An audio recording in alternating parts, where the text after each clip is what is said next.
Oh, okay. Stream starting fast. I like that. Yes, sir. Let me make sure that the stream is good. Let me make sure the stream is good real quick. And then I gotta write one more thing down for the pod for y'all. One more thing down for the pod. 1 second. I'll write it down up here.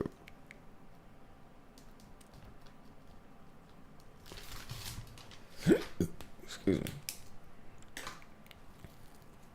Welcome to the Juice of Pop show at night. What's going on? My apologies. I'm just making sure the stream's live and we got a thumbnail going. And everything's moving and grooving. And it is not. Okay, I don't see the podcast on mine. Let me see.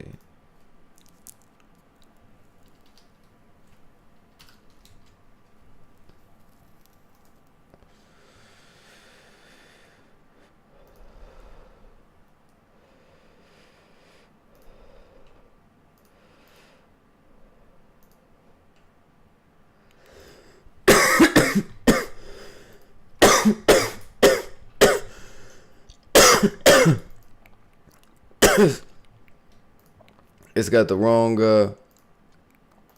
1 second, chat. It has the wrong thumbnail. 1 second. My apologies.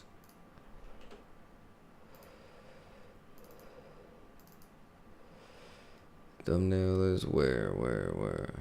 Right here. Bang. Thumbnail file's too big. What? File. New. 1 second, you guys. That's why it didn't grab.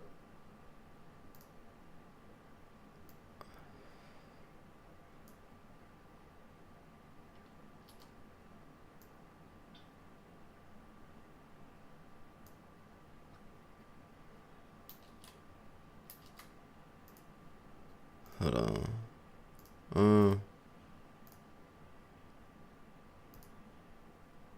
1 second.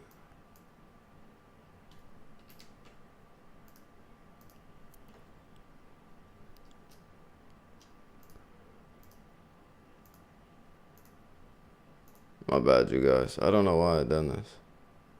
My bad. I don't know why I saved this. Say this is like literally double.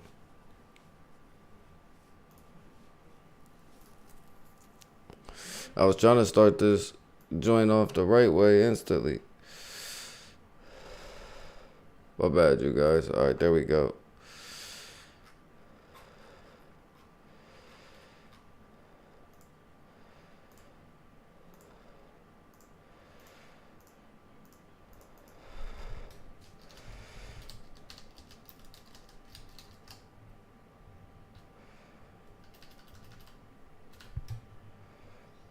Man.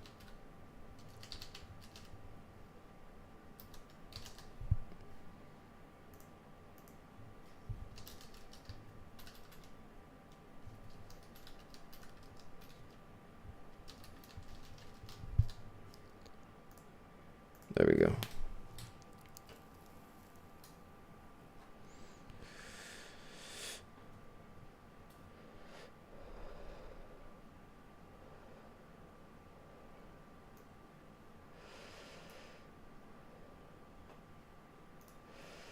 Should be updated. Let me see.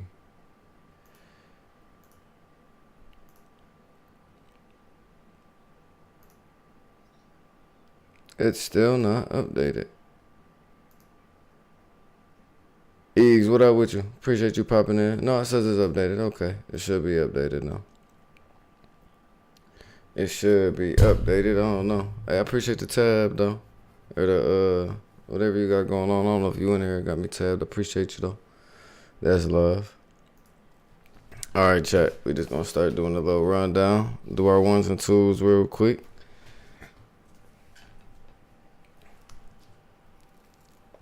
Appreciate you, gang. Appreciate you. I be trying to rock with you on Kick when I notice it. I ain't seen you on there in a little minute though. I ain't gonna lie. I got my notifications on too. Alright. So we had Kansas City Chiefs versus the Philadelphia Eagles. The game was good. Let me get real personal with you. I think it's this one. Yeah, let me get personal with you. Listen.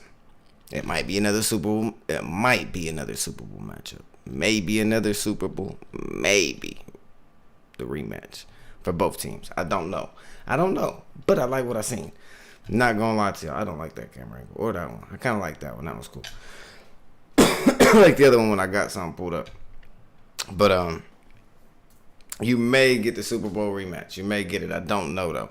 Yeah, I ain't streamed in a good little minute. Oh, okay. I was just making sure I ain't been not looking. I ain't been trying to not check it out. Need that Super Bowl rematch? You need that? Okay, you need that. So you want Kansas City coming from a Philly fan.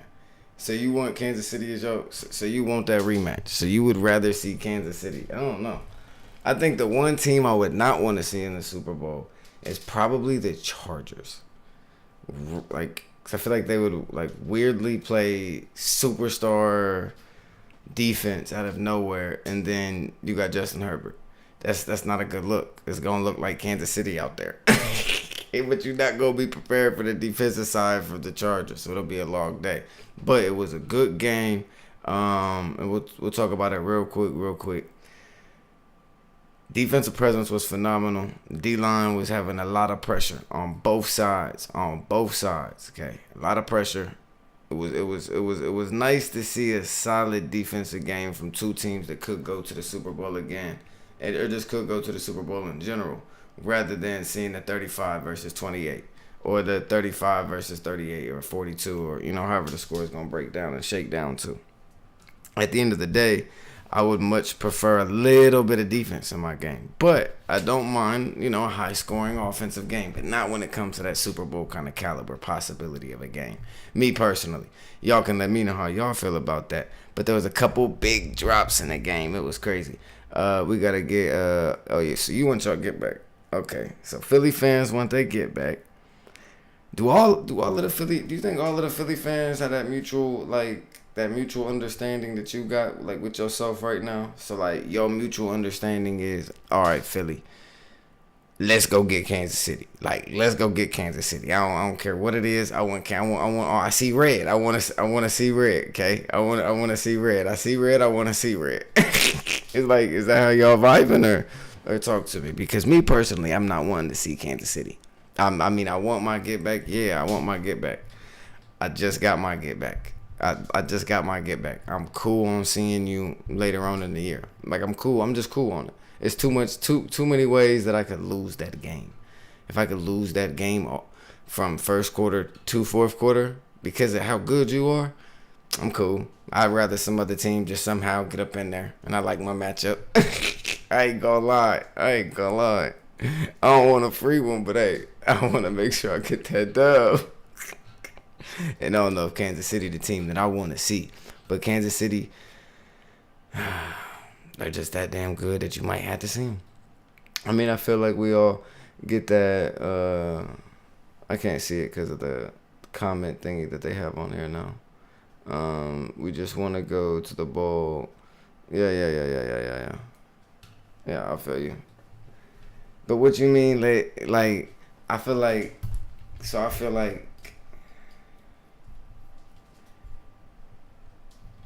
Okay, I feel Kelsey, A.J. Brown, Devontae Smith, Hurts are probably all non-expendable for you guys. Those I think you guys have to have those key components, and probably Dallas Goedert, honestly.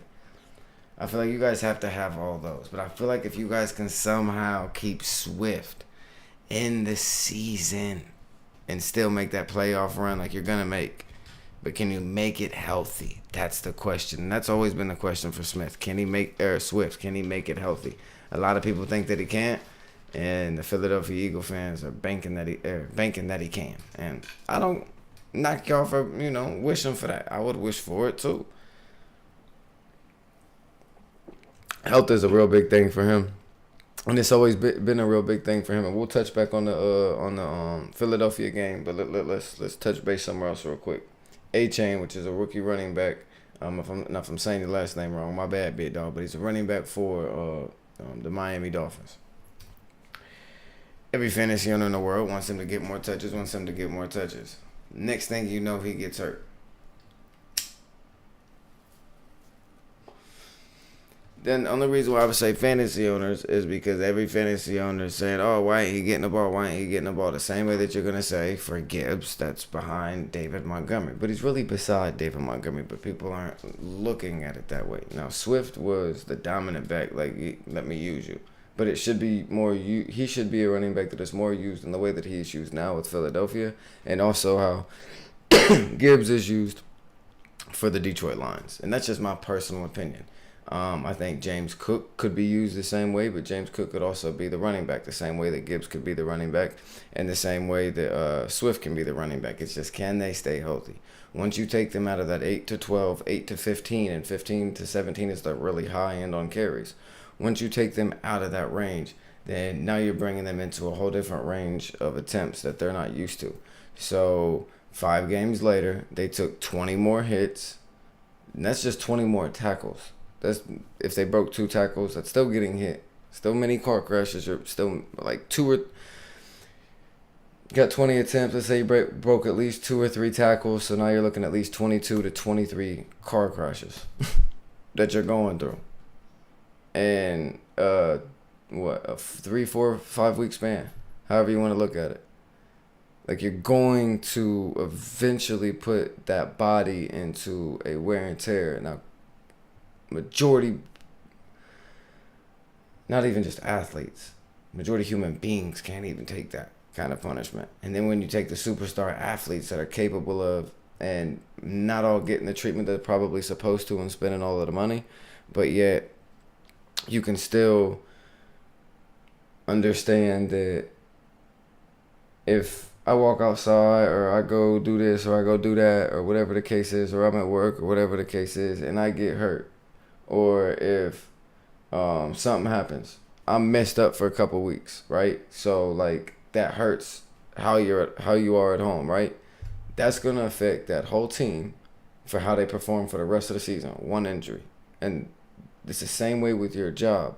So when you go without 2 or 3 weeks, fuck, man, I got to use my vacation time, bullshit time this, bullshit time that. I got to make sure I get doctor notes, all this other lame shit, just to make sure, you can go back to work.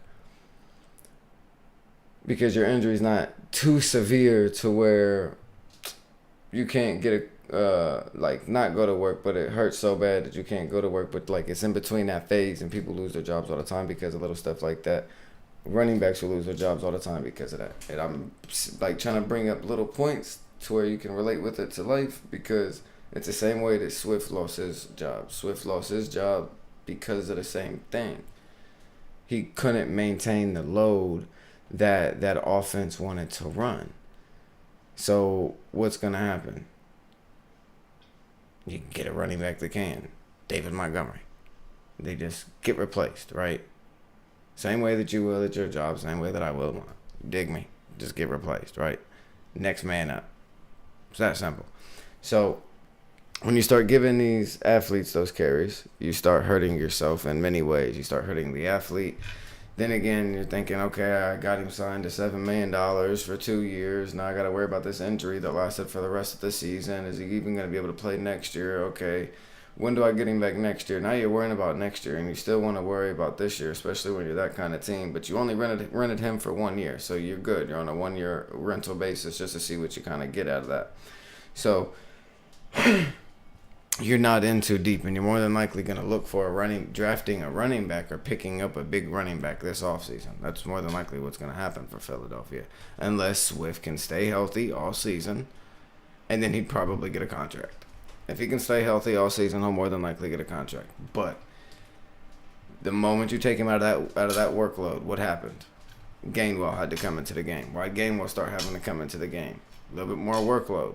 Guess what? Gainwell's starting to have to play games now. Why is Gainwell starting games? Oh, well, your starting running back is not available. Why is he not available? Oh, bang bang stuff. Oh, too many carries. Yeah, he can get bang bang any other game. That's facts.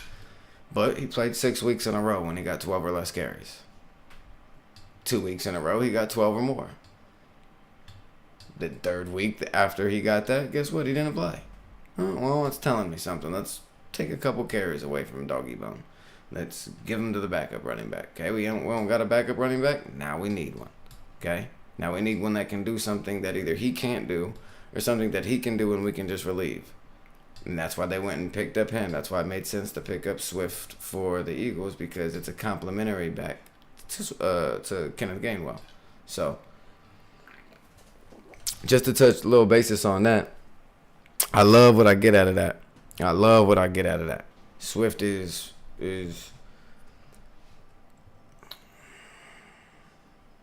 he's got like a splash factor with a boom factor, with a dud factor, with a out of the world performance factor type shit. But he doesn't have like the Swift should just have the average game or something like that. Swift just doesn't have that stylistic to him. Maybe with a game script and stuff like that, but he's that good of a player. So that good of a player is also going to get schemed around more. So when you start giving him 2-3 more carries, it's probably not the best look, because you're probably giving them carries in certain scheme situations, and the next thing you know, it's a smack from that middle linebacker. Look to see who that running back gets hit from majority of the time. Why do you think they don't last as long as wide receivers and DBs and other positions? Okay, linemen can last as long because they're not skill positions. They're skill positions, but they're not skill positions with super fast twitch muscles that got to be working at all times. Okay? They can go without a couple things sometimes, and they can go with losing a lot and just a lot of technique and knowledge, and just still being raw strength with a lot more shit that goes into it. But at the end of the day, that running back is getting smacked from that weak side linebacker, that middle linebacker, that strong side linebacker, that defensive tackle, the nose tackle, the nose tackle, and the motherfucking defensive ends. And usually, everyone on that D-line's bigger than them offensive linemen. Usually. Just so you know. So usually the guys that are going after the guy that's running the ball is usually getting chased by guys that are a little bit bigger than, who's on his side. But that's, you just got big ass athletic freaks that are on the defensive side of the ball. And it's really hard to think about it. It's really hard to not get injured if you're a running back. I'm touching bases on this because running backs don't get paid and all of this, and they're useless. But yeah, if you don't got a running back on your team, you're probably not passing for over 200 yards. You're probably not passing for over 150 yards unless you get a bunch of busted tackles or you get a busted coverage. Other than that, it's over with. What you gonna do? Throw the ball the whole game? Go back and look at how successful those games were. Go back and look at how successful those games were. Give you an example. My Pittsburgh Steelers lost to the Green Bay Packers. Why? We tried to have a shootout with them. Not the best decision. Good decision if everything goes correctly. But everything's not gonna go correctly. Why? It's not our style. Just little breakdowns. But I'm rambling on like a motherfucker. Long story short, man, I love Swift. I just hope that he can stay healthy, man. He takes a lot of smacks in the middle. He takes a lot of smacks. And I'm just hoping that he stays healthy because he's a really good running back, and I like him a lot. I think he's one of the better running backs when it comes to sideline to side. He's kind of like a Mostert a little bit. Not as fast, but he's kind of like a Mostert, but a little bit more shiftiness to him than track speed. And, meet me, I'm gone type shit. So you kind of get best of both worlds with both running backs, but different styles a little bit. Or best of the same world, but different styles a little bit. Man, I've had this, like, scab. It's not even a scab. It's like this skin is not going back on my nose. I got like this little patch. It's like a little circle of red, and it's pissing me off. Yeah, Swift be scaring me. Yeah, Swift scares me too, but I'm gonna ramble on about him for a minute. My bad, y'all, but yeah. He scares me too. But anyways, we could jump right back into the Philly game, man. So let's talk about Philly real quick. Philly, holla at me. Got you know you feeling good. Got up out of there. Got up out of there. Defense played well. 4th and 25. Patrick Mahomes threw that thing like a zinger. Went right through doggy bone hands. It was a little wet out there though. It was a little wet. So that's a hard pass to catch. That's a hard pass to catch. Not gonna lie to you, okay? That's a hard pass to get. Now, should have caught it. Went through both his hands. No excuses. It is what it is. It should have been converted. Was a whole lot of damn going on at the end of the game for Kansas City, but Philadelphia got a dub. They found some way to fight back and get the dub. So y'all got the dub. Good shit. Kansas City beat themselves though. That's why I say I wouldn't want to see Kansas City if I'm Philadelphia. I just don't. I think that's a team that may have like a number against you. I think you playing the Niners is a team that you have the number against. But that's if Brock Purdy don't play like a perfect game. If Brock Purdy plays a perfect game, I don't think you guys can win. I don't think if Brock Purdy plays a perfect game, I don't know if there's any team in the league that can win. I just don't know if there is. And the Eagles and Kansas City is probably the best teams on paper to get that done. And then Baltimore's defense has a real good shot at doing something. But yeah, that's tough. Them Niners, ooh-wee. They been good ever since Bowman. Ever since Bowman, chat. And y'all probably don't know nothing about Bowman. You may know something about the name, but that's back in the 2000s. Listen, Bowman is back when London Fletcher was in the league, I think, still. Maybe not. Maybe he's on a... Maybe. But anyway, dog. But on 2nd and 10 or 3rd and 10, I can't remember which play it was, MVS had he lined up in the slot on the right hand side. So they're trying to give Kansas City's trying to give a little off look here, and this is what they like to do.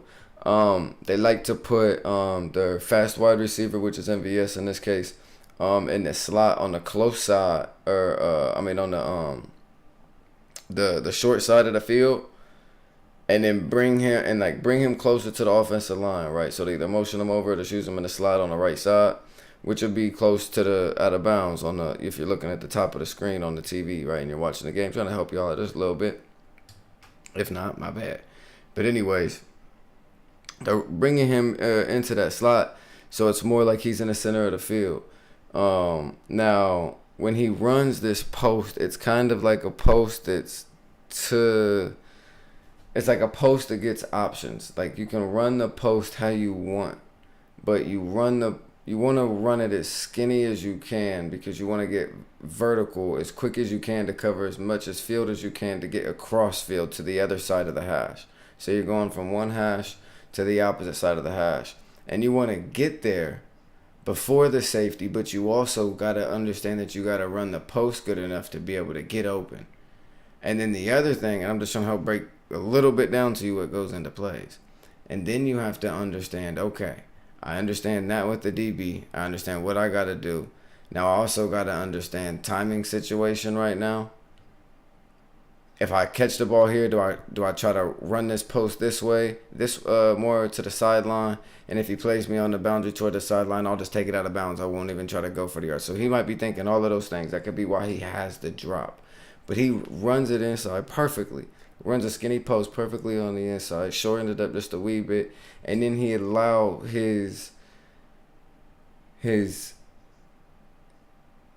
I think it's more a stride than it was a speed at that moment to just take over. His stride really just took over because he put himself in good position and he ran it vertically enough, and he didn't run it to the corner or the back of the end zone. He ran it toward the back of the close shoulder of the field goal post.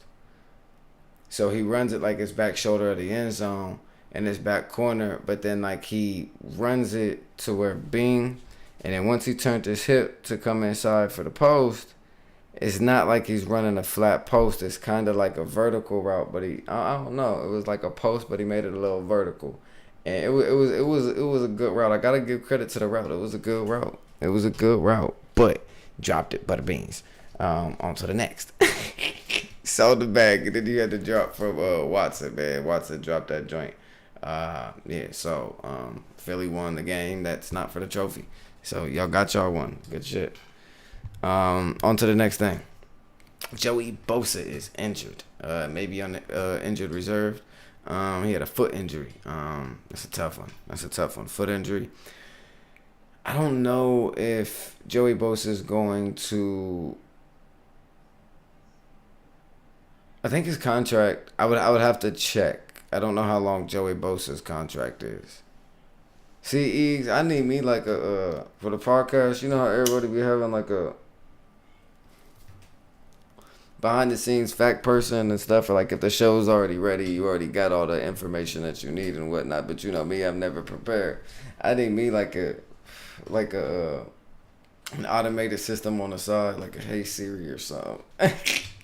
Or Hey Alexa, that's what I need. I need something like that, to where she can ramble random facts off to me, so I don't gotta pause the show and like look goofy searching shit up. But anyways, Joey Bosa's out, man. IR, foot injury. He was crying damn near. He knew that his injury was gonna be weeks. Like sometimes you can feel an injury, and like sometimes you can be wrong, but sometimes you're just like, yeah, this weeks. Like this is weeks. I know what I'm about to get myself into. And you can usually tell when a player's getting carted off.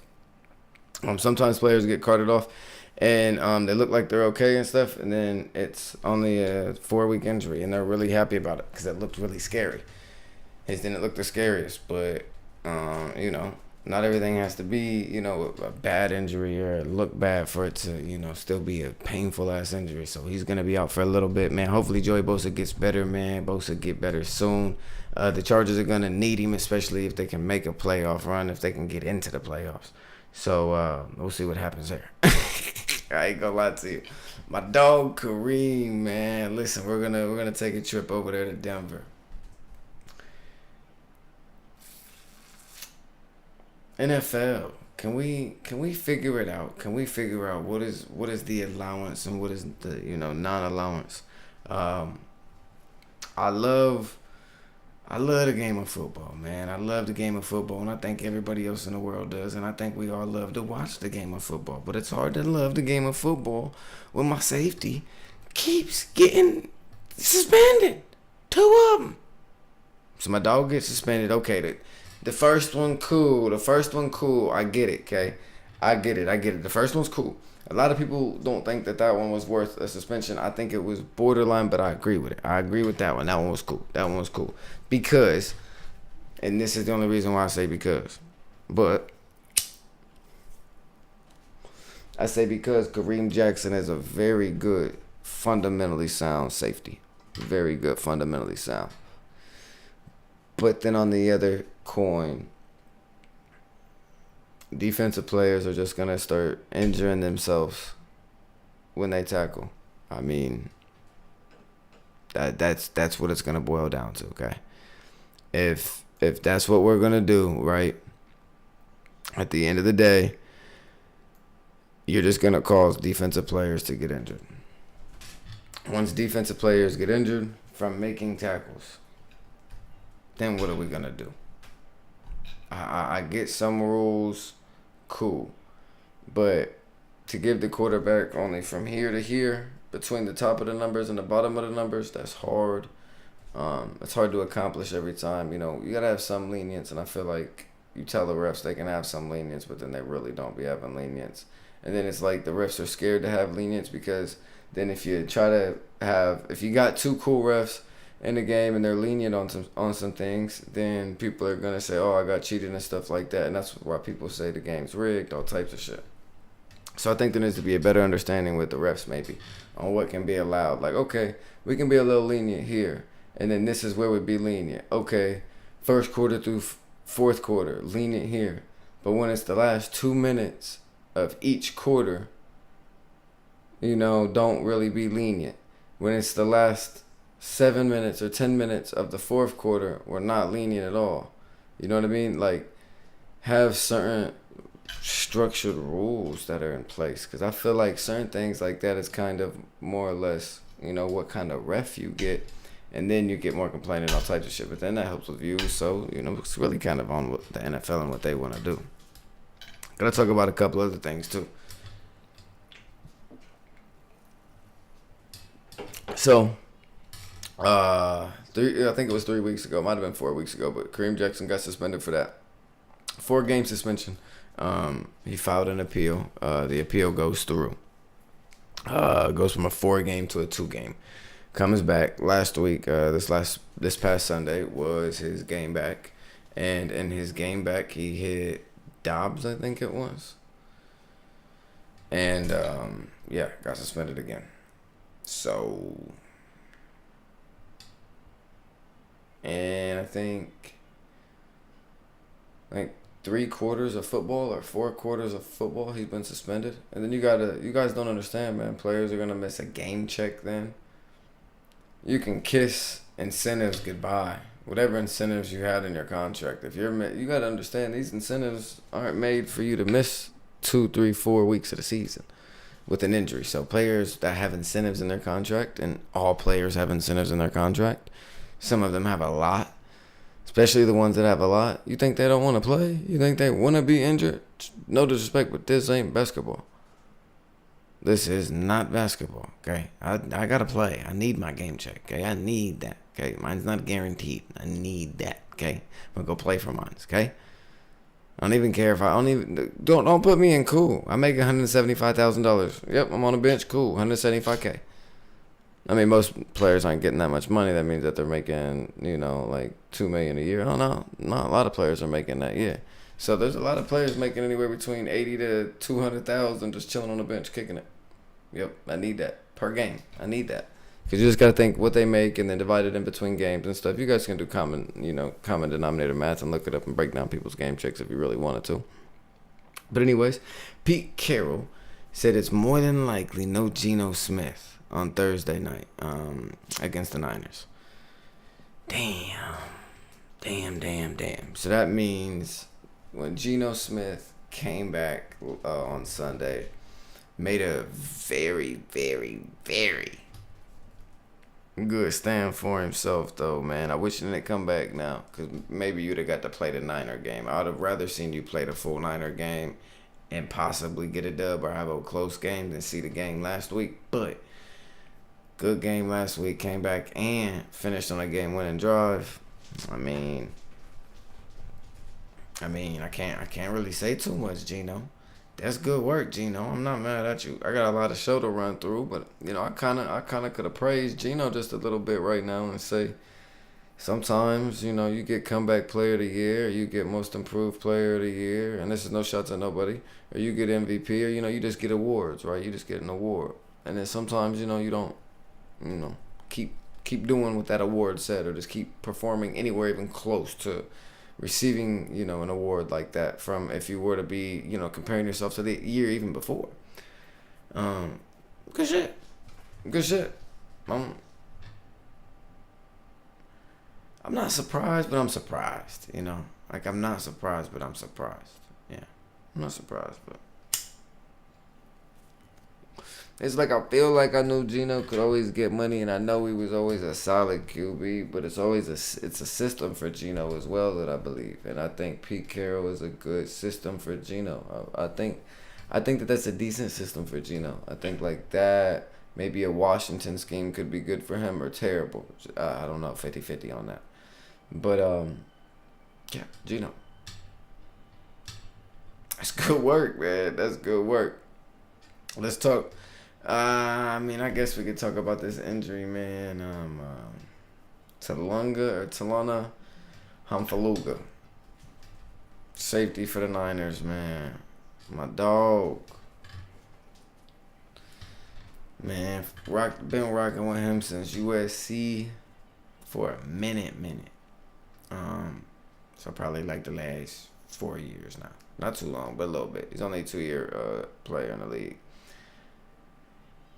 But yeah, no, a 3-year player in the league, I think. Also be like 5 or 6 years I've known him. But anyways, he's out, man. ACL tear. I'm sick. I like watching Doggy Bone play. I like watching Doggy Bone play. He play 49er ball too. Like he could come play Pittsburgh ball. He damn near play Pittsburgh ball for real. Now you could come play Pittsburgh. Come pull up. Yeah. Hey Mika, yeah. Look, that chat. Listen, that's what we gotta push this year. Let's go grab Hungaluga from San Francisco off of the injury. They might let him go. Let's bring him over to Pittsburgh, man. Let's let him line up right beside Minka. KZ, my dog. I'm cool with you. You know what I'm saying? But, you know, gotta make room. Feel me? Gotta make room.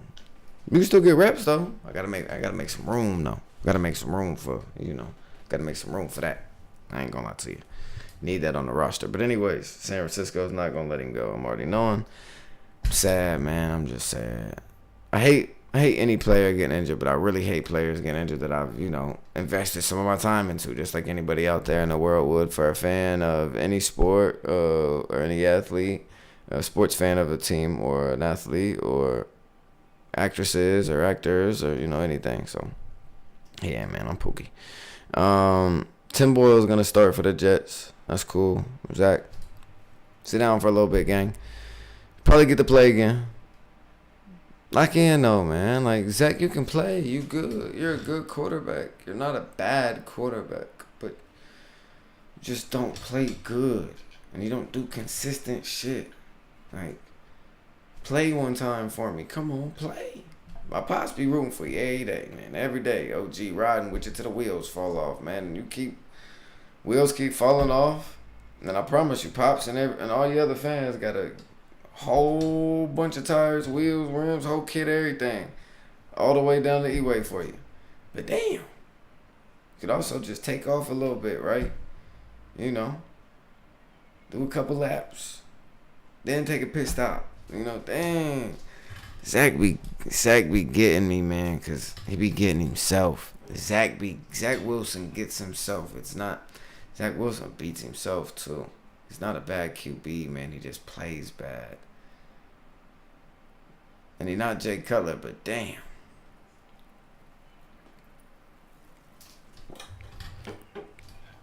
Terrible production, chat. We've been in the same camera angle the whole time. I need to be bouncing back and forth between these, My bad. Let me pop in a couple of these real quick. Let's chop it up with this one for a minute now. All right, so let's get straight to it. CJ Stroud, you get money. He had a little quote out. He said, let me read it right. He said, Steph don't stop shooting, so I'm just gonna keep letting it fly. So keep letting it fly, young man. Keep letting it fly. Hey. Do your thing, big dog. Do your thing, big dog. CJ Stroud's over there throwing the shit about the football. Making people think that Nico Collins is coming out of nowhere, like he wasn't a solid receiver coming out of Michigan, right? So Tank Dell is just a random nobody or something. No, it's not happening. No, they got some ball players over there on the offensive side. I don't know if they're gonna go after a running back this year in the offseason or in the draft, but I highly doubt it. But they could. And that's just because of how well CJ Stroud's playing. Yeah, you getting money, bro. You getting money. I don't know what else to say to you. You getting money. You getting money. Simple. You getting money. Turn. You got Houston ready to rock. Turn up. I'm not gonna lie to you. Najee Harris is a little upset at Pittsburgh. Excuse me. Hey, Pittsburgh, let's get that right. I'm not trying to lose him and keep Warren, respectfully. Warren, I'm fucking with you. And I'm loving what you're doing for the gang right now. You listen. You running hard. You running like QB1. I mean, like RB1. But I want to keep Najee Harris on the squad. I do. I want to keep Najee. Because if he goes somewhere else and turn up, I'm going to be damned if we let him. No. That type of talent don't come very often. And if we let Najee Harris go, if I'm not smiling, I'm going to be sad. I'm gonna be sad. We gotta get something. And I don't want no booty ass pick, man. Want a player. Want to play. Okay? Want a player. Player. Or a good pick. Good pick. Really good pick. Like really, really, you know what I'm saying? Really good pick. Probably not gonna get that value, right? Player. Okay? No player? Let's just, let's keep him. Okay? Let's do that. Okay? Alright. Anyways, had to get that up out of there. Jared Goff. 3 interceptions. Still got the dub. Hey, yo, Jared, I don't know how you did it. I don't know how you do it. What are you doing the damn thing, ain't you, baby?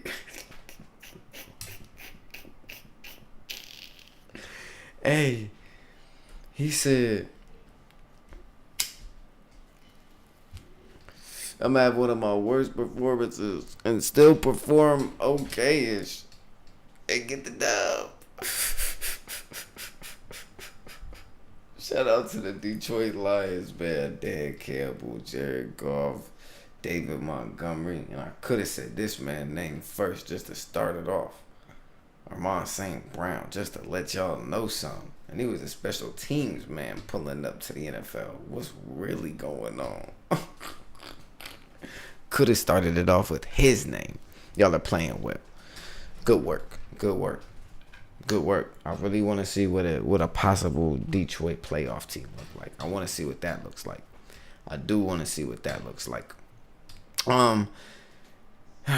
Chargers. Could we see 2 more coaches get fired this year? Chargers coach Frank Wright. Staley. Frank Wright. Staley. Frank Wright. I mean, I don't know. Y'all let me know. I'm not really too sure. I'm not fond of firing mid-season unless it's called for or unless I got the right replacement. Because sometimes when you replace somebody, I'll give you guys some examples. The example is this. Go back and look at a head coach switch, right? Go back and look at your favorite team, for example. See if they ever done any head coach switches or head coaching job switches that season. And just do the head coaches. And if they done one in that season, go to that season. See who that head coach was. Okay. Go to the off season. See how many other changes are made in the coaching staff and all of the other staff that's involved. Athletic program, a couple of other things, right? You're going to see that sometimes adding in that head coach is not going to get you that change. It's just not going to get you a change. You may get a spark out of somewhere, but it's not going to get you a change because a lot of coaches like to bring in their own guys or like to bring in guys that they would like to work with or like to bring in guys that maybe they see give certain defenses and schemes problems when they play. And they're like, you know what? That style of defense could work, or just many different variables, and they're gonna go out there and get their guy. And that head coach is gonna have certain defensive coordinators that are gonna be popping in, or certain even special team changes. Special teams a huge part of the game. Imagine how many times a team punts when it's a bad one. You probably got 4 punts from a good team playing, 3 for sure probably. Then you're gonna have 5, 6, 7 from the bad team at least. Shit, special teams was out there 10 plays, kickoff, couple touchdowns, start the game off. Special teams out there a little bit. I ain't gonna lie to you. That's not even counting field goals yet. So, I don't know, man. But anyways, on the main topic, Frank Wright getting fired, possibly. I could see that one happening. But his name's been kind of shaky for a minute. And he's at Carolina, right? With Bryce Young. I believe so. No, I'm liking what I'm seeing out of Bryce Young a little bit. I'm okay with letting it rock another week or 2. I ain't gonna lie. Maybe. I don't know. Yeah, I think so. Go get into a couple of other things real quick. What we at? 44 minutes in. I appreciate that. Shout out to the 3 people in the building, though. Y'all are ghosts. Thank you. Big Ben weighed in on what Kenny Pickett is going through a little bit. I haven't listened. I'm gonna listen. I'll probably do a reaction video to it on the podcast. Let you guys see what that looks like. But I really don't got nothing on that at the moment, and because I don't know what was said, so I don't really want to say too much. And then the last thing I was gonna finish, just a nice little run off with was start back or finish with what we started with. In 2024, will we see a Super Bowl rematch of the 2023 NFL Super Bowl or the 2022 NFL Super Bowl? The Kansas City Chiefs versus the Philadelphia Eagles, or the Philadelphia Eagles versus the Kansas City Chiefs. However you want to say it. I don't know. Y'all let me know. Possibly, though. High possibility, right? Probably like 20% for real. That's a high ass chance. Maybe not that high, but still high chance. I ain't gonna lie. Pretty good chance. Now, got another part of the show we gonna do real quick, okay? We got another part of the show we gonna bang out. All right. Now, I got something pulled up that we gotta talk about. Okay. We'll take a little break. We like a little 2-minute intermission, chat. I ain't gonna lie. If y'all want to say something real quick, interrupt the show real quick, go ahead. It's my little intermission, my little break. I'm taking like a little, minute or two. I got everything pulled up what I'm gonna do. I'm just chilling for a sec.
Huh? Is there a cut list for this? I actually want to see that, chat. Sorry. My bad to whoever left. We're going to talk about Hall of Fame players, just so you guys know. We're going to talk about, not just talk about Hall of Fame players. I got like a little segment for y'all. Maybe do like a little Guess Who players section too, like some little fun shit. Just some little ones and twos. Excuse me, my fault, y'all. But I got y'all with just a little bit more. I know it's a real late show, but yeah. Just trying to get some algorithm for us. A little bit's better than none, man. So,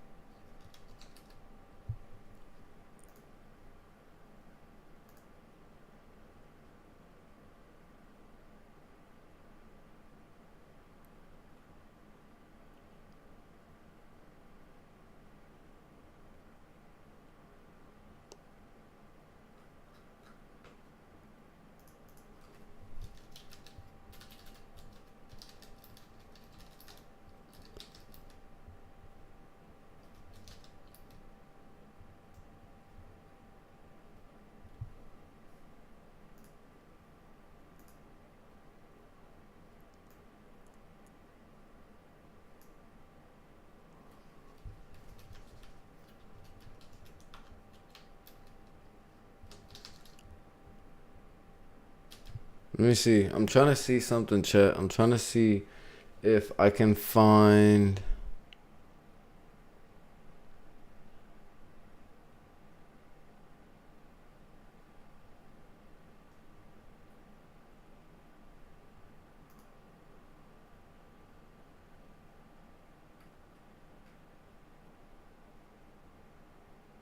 When does...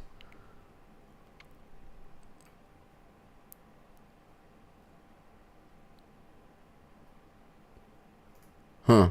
Alright, chat. We're just gonna bump to it. I got y'all.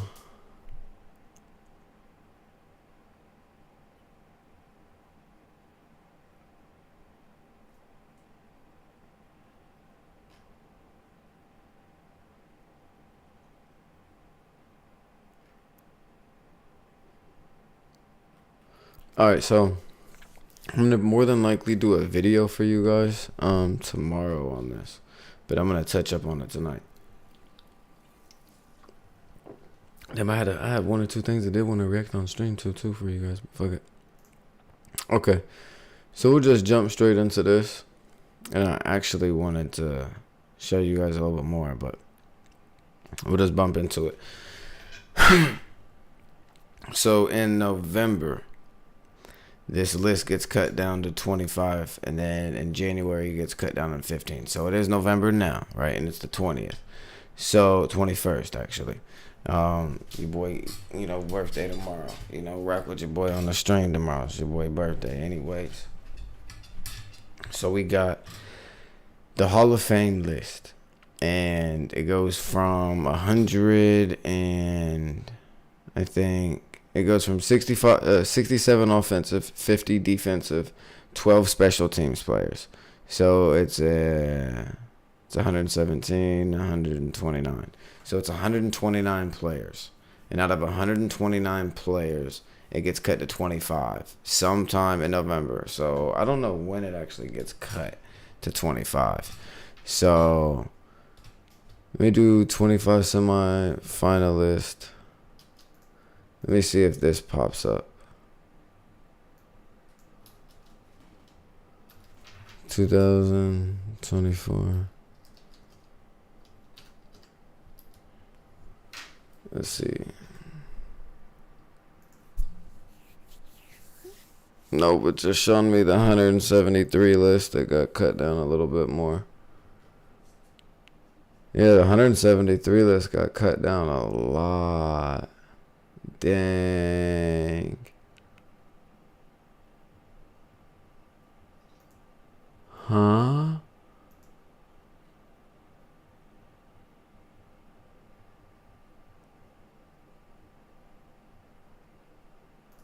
Damn. What?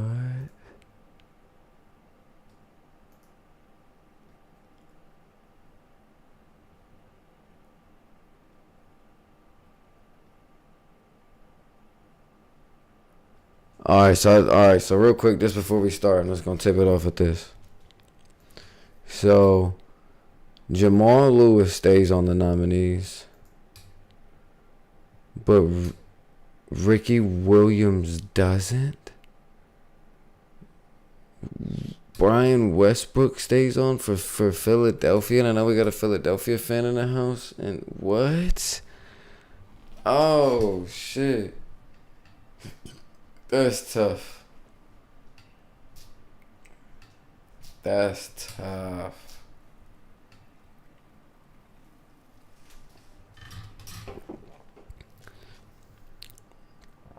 That's tough. That's a tough one. That's a tough one. I want to look at that list later, actually. I'm going to look at that list when I do the video. All right, chat. Taking a little break right now. I'm going to hit this FT once or twice, and then we're good. Appreciate the 3 people still just rocking with me. Chill it. Appreciate y'all. I do appreciate y'all.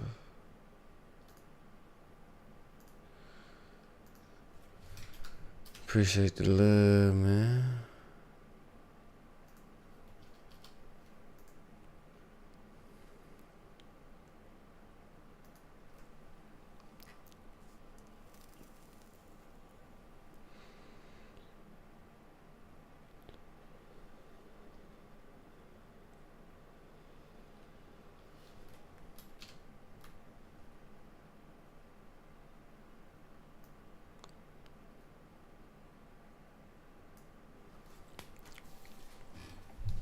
Oh yeah, chat.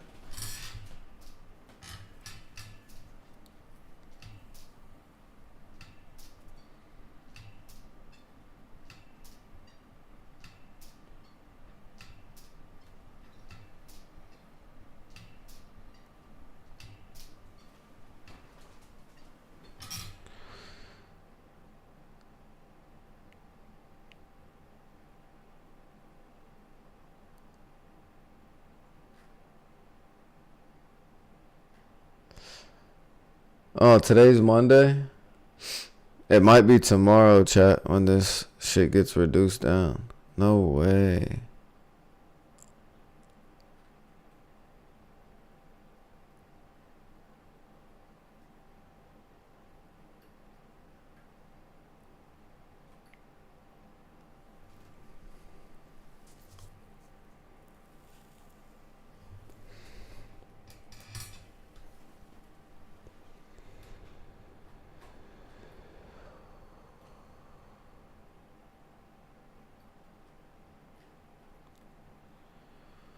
So then who is the...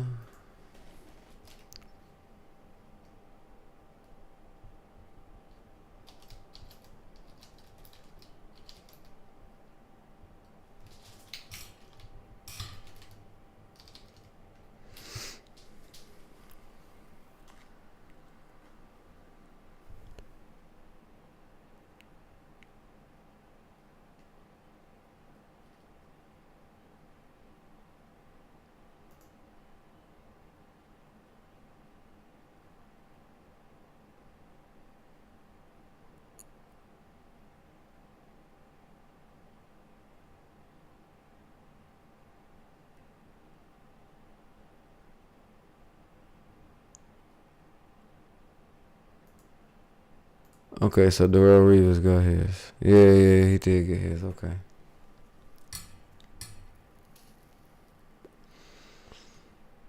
Okay, I was gonna say. Alright, chat, my bad. I had to do a little bit of fact checking to make sure.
When was this shit posted? Hold on, chat. Am I tweaking?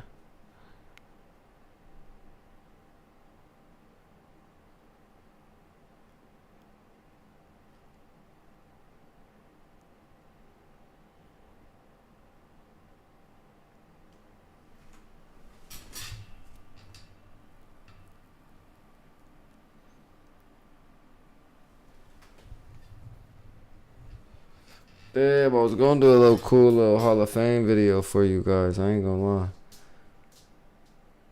But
Hold on.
So when does this shit come out?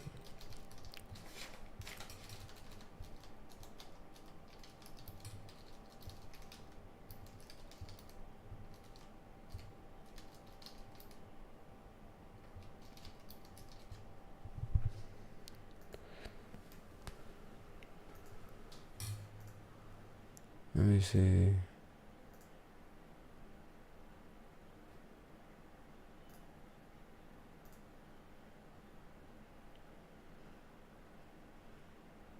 Oh, they ain't gonna release that shit till September of next year. It's over with.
Okay.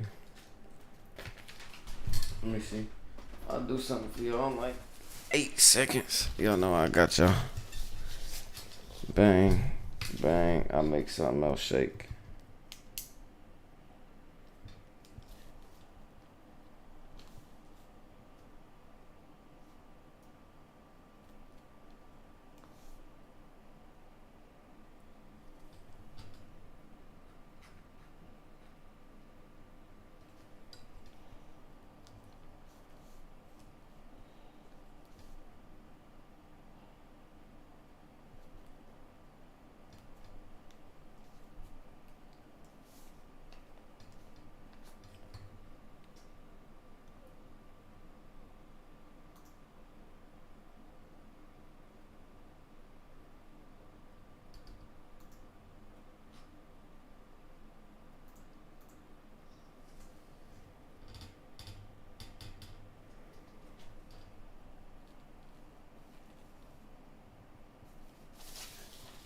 That's what it should be.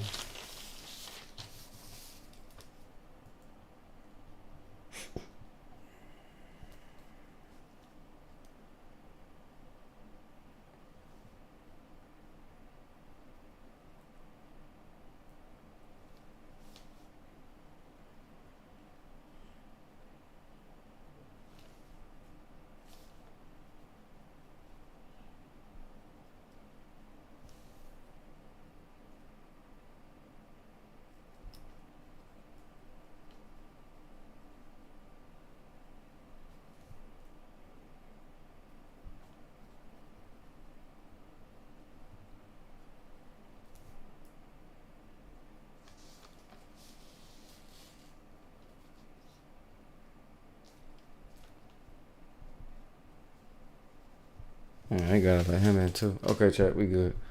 Got some nice little shit for y'all now.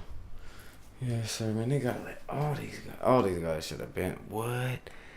Anquan Bolden's not in there. That is crazy.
I gotta look some up for my own self, chat.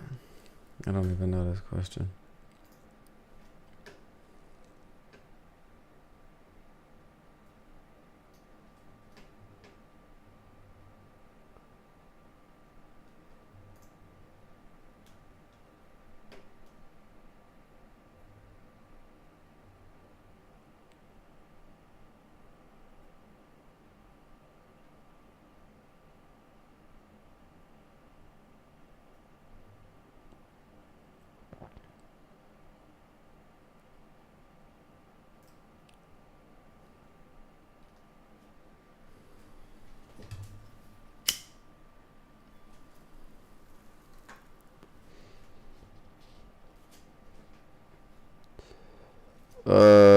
Raking XB, what up? Do I play fantasy? Yeah, I play fantasy, buddy. My fantasy is completely different than yours, but I can more than likely help you with yours. You're probably just in a PPR league. What you want, gang? If you need some help, just let me know if like your PPR or if half PPR or what you got going on, standard or whatever, and then let me know like how many teams, and then like whatever your question is. Because usually I kind of got to know that as to help. Even if it's like a trade, it kind of lets me know like where you're at. And if it's a trade or something, let me know like your record too. Maybe that'll help me some. But yeah, you can just fire away with whatever, gang. I'm trying to record another section on the podcast, but I had some of my information messed up, so I didn't want to mess it up and say the wrong shit. So I'm just reading real quick before I get up my next spot, so I can get a question in for sure. I will help you with yours.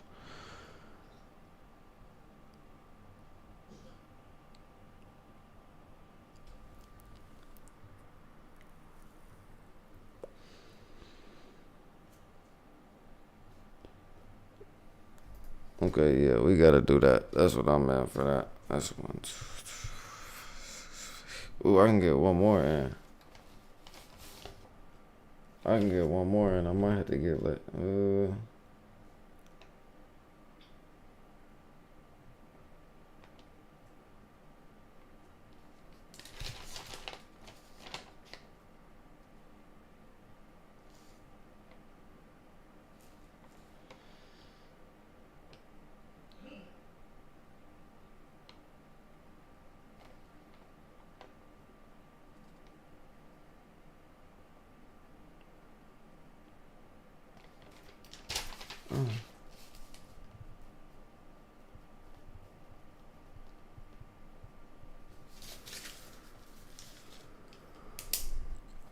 I'm 5-6. Tough one. Tough loss to that game. You was trying to get out. You was trying to get above 500. I ain't mad at you.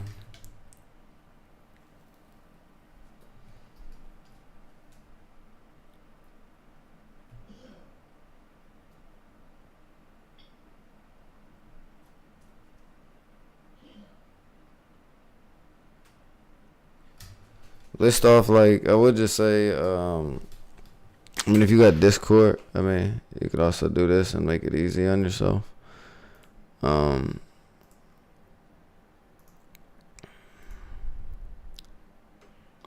I don't know. I don't know if you got Discord though, gang. But here you go. If you do, you could just post your shit in there. There's a section in there where people post their stuff. They ain't posted in a minute because I ain't been on my shit lately. But I'm back on my shit now, so y'all can start posting in there if you want. Or usually people just Instagram it to me a lot. So like my Instagram is Juiice TV, Juiice TV.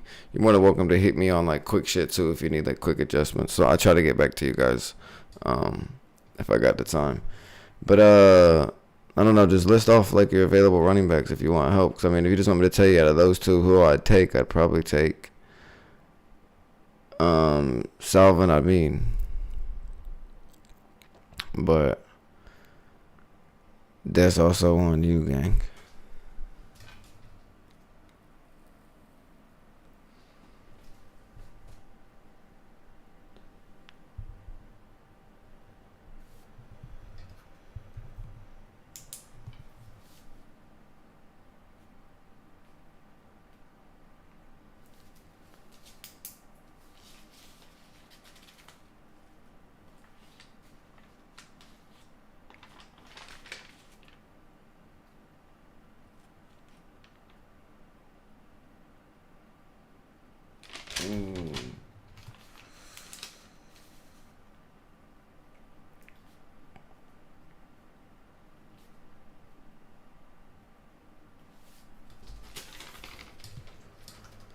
I have Waller, and his playoff schedule is insane if he returns. Do you think I try to move Ferguson out and get Gus Edwards? Like, are you talking about like a trade possibility? Like you can still trade in your league? I'm thinking about allowing trades this late in the season in my league too. We're thinking about this is the first year that we even allowed trades in season. We liked it. It was fun, but we didn't like it. Some people didn't like it. It was 50-50 split. We'll review it in our commission board next year and see what happens. But yeah, that's our last week of the season for us. And it's either 13 or I think ours is 13, and then we got a bye week on 14, and then 15 and 16, or it's either our last game is 13 or 14. I think it's 14 though. I think it's 14. I think we're along the same shit with you. I could check it out if I needed, if I wanted to really.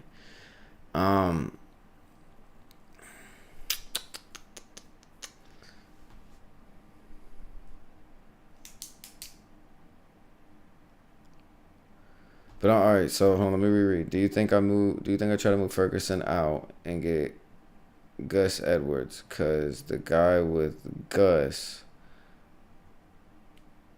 had Mark Andrews out. What do you mean? I'm confused. I'm confused by how that reads, I guess. So like you're talking about trading Ferguson to him for Mark Andrews, or because he has Mark Andrews out, so you think he'll have some value for Ferguson right now, and then get Gus Edwards in return, and then you're worried about that because you got Waller and you're worried about his schedule for the remainder of the season with the Giants. Is that what we're working with here? Yeah, so I trade Ferguson away for Gus Edwards. Okay, so that's what we're working with.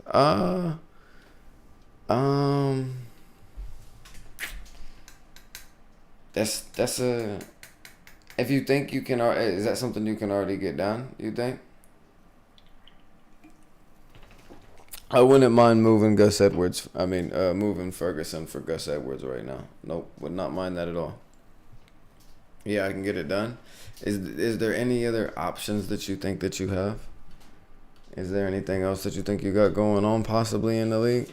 Because like, here, I'll give you like a 2-second example. I don't even think I got a screen set up for this really.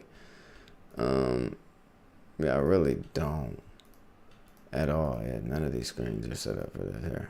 I'll just do that, and then it's showing this over here. All right, that's cool. So move your comments over here. Shout out to the Pat McAfee show. You dig me? So we got the sleeper app real quick.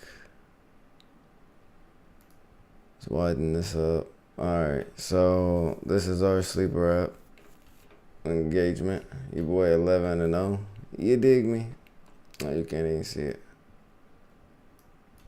Anyways, your boy 11-0. You dig? Don't really matter though. I mean, it does matter. I'm geeked that I'm 11-0. But players, like if I go to my players and my availabilities and stuff, like it's gonna be completely different than yours. Our running back's like a lot deeper than yours, but that guy's available on ours.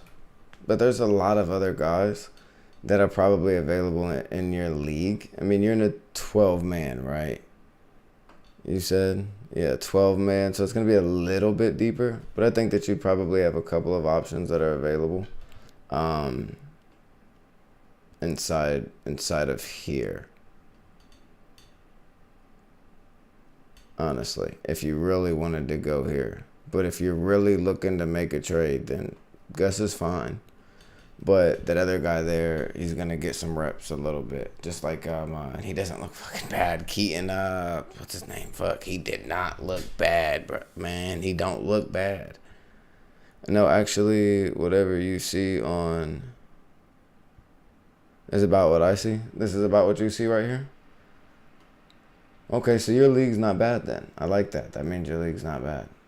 It's not bad. I like that. I'm real disappointed with this. I'm real disappointed with this. There should be a lot of usage here. There's no usage on the snaps, and this is real disappointing.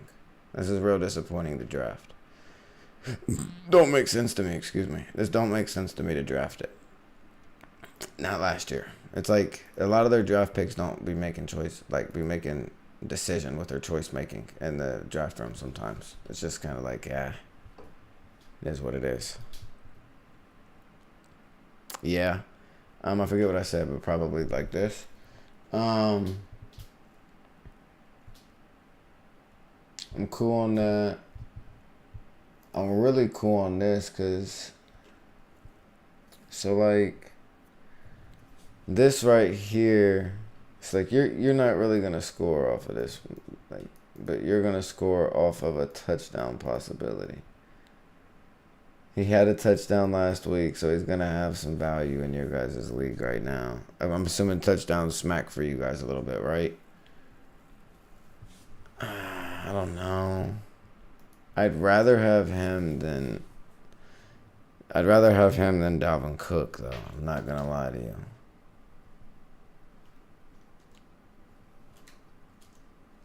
Damn, I can't type. I'd rather have him than Dalvin. Because, I mean, I'm not, like, Breece Hall's just not about to come out of the game. It's not happening. And I'm knocking on wood. I'm not banking on no bang over there. So, it's tough sledding for you, Dalvin. I'm sorry. You're a really good running back, big dog. You're a really good running back. You're just in a spot that there's a running back that's just a little bit better. You're just a little bit better, bub. Just a little bit better. Just a little bit better over there, okay? So I'm kind of cool on that. TD 6 points, yeah. TD 6 points in our league too, but that's the same thing as a catch for us. I could catch a 6 points in our league. So it really doesn't do shit for us at all. Like a touchdown means jack shit to us. Excuse my language.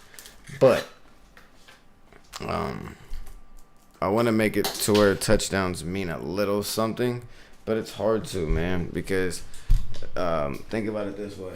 If you didn't have the touchdown value that you had, you take away a lot of the luck and winning and losing in fantasy football. You take away a lot of the luck. Because fantasy football is already a shit ton of luck. Now, we just try to factor and filter it out. So, and the reason why I say that is you're in a league that is going to be filtered around a lot of luck too, gang. So, you're every time you think you make a good move, you make a bad one. Every time you make a bad move, or think that you made a bad move, it ends up being a good one. Or every time you think that you go, damn, I really don't like this, but I gotta do this, and it ends up being a good play for you. And every time you think that you're like, oh, yep, I'm glad I made that trade, it kicks you in the ass. Like, there's a bunch of things. It's just a bunch of luck, especially in your guys' style of league. So what I would do is probably trade. Like you said, I'd probably trade. I would probably trade. Yeah, I would probably trade. If you can trade this late in the league and you're 5-6, and you can do it without. Is it a keeper league or no? Is it a dynasty keeper or no? Because like ours is a dynasty. I tried this one guy in the league. Had Brees, Henry, Kyren, Williams, Pachinko, and Warren. But he only said he would do Pachinko for Ferguson straight up.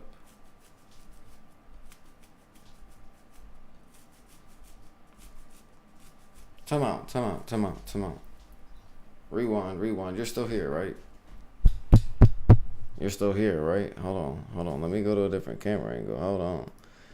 You're still here, right? What are we doing, baby? What are we doing? Yeah, I'm here. I knew you was here. I was assuming you was here. I'm fucking with you. But what are we doing? Why are we not taking Pachinko? Why are we not taking that?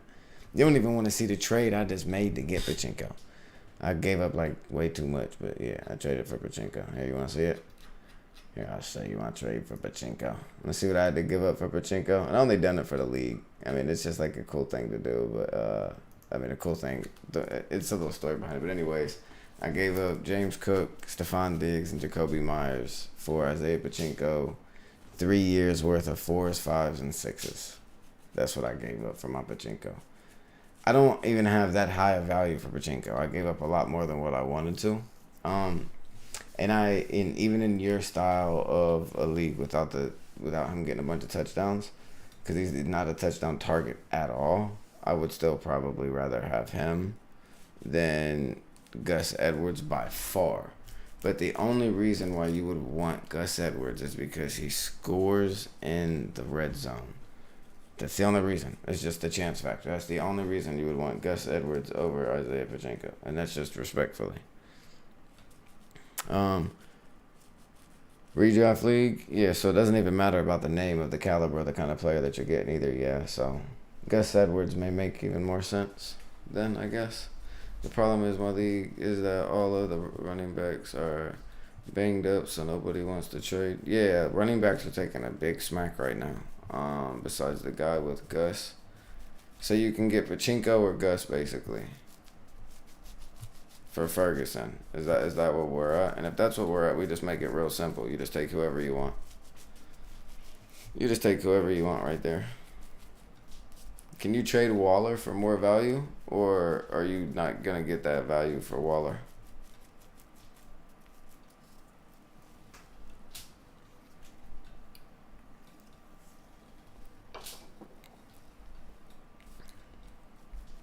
Like, do you think the guy with Pachinko, Kyren Williams, King Henry, Brees Hall, with that squad, you think he would have value for Waller or no?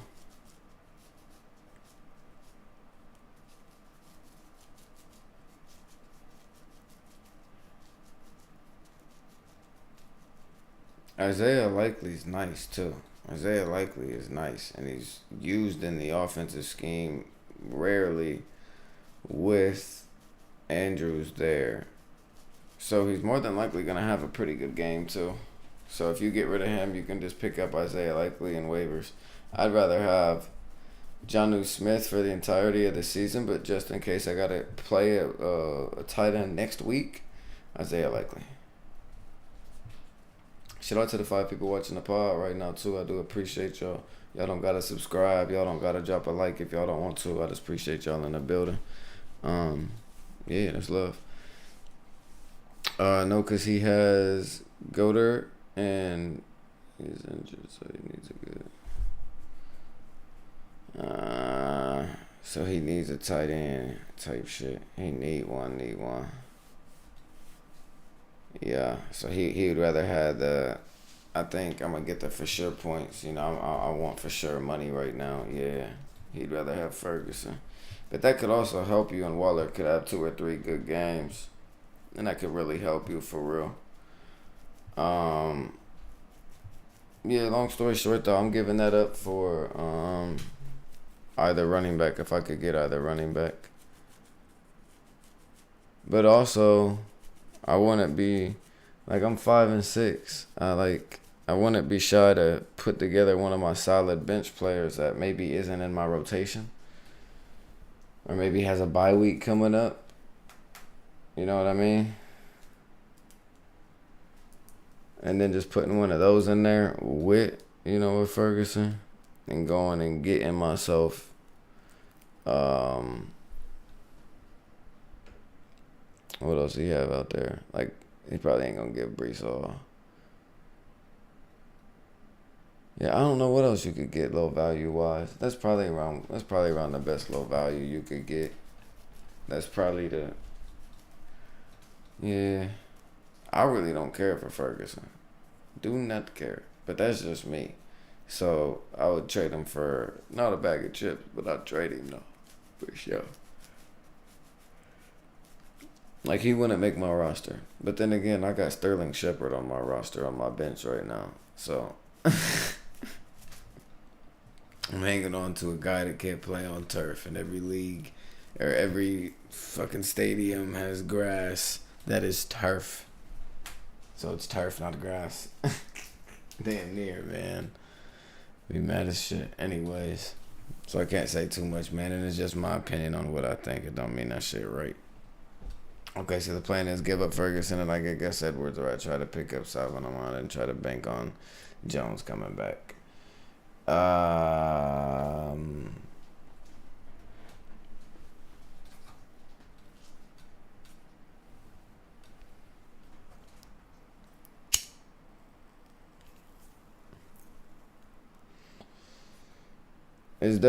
This is the other option that you got. Maybe take a small little glance into, can I trade injured Jones and Ferguson for a good to go, really good running back right now?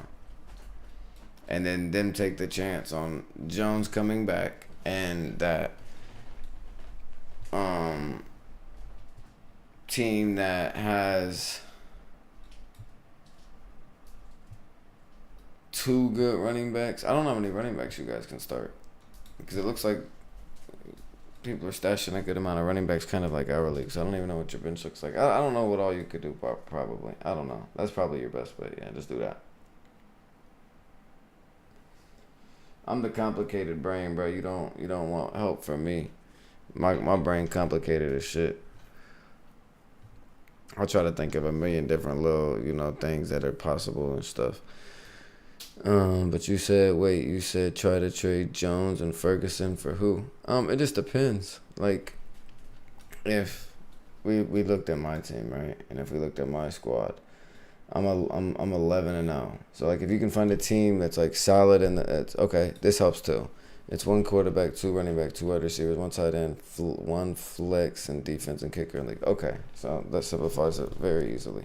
So if they have 5 running backs, you could get their second best running back and give them Aaron Jones and Ferguson if they needed a tight end, and if the running back depth wasn't completely hurt to shit. But like mine, I can start 4 running backs in mine, right? So let's just say I could only have 2. And my 2 was Isaiah Pachinko and David Montgomery. Now, both of those are good value.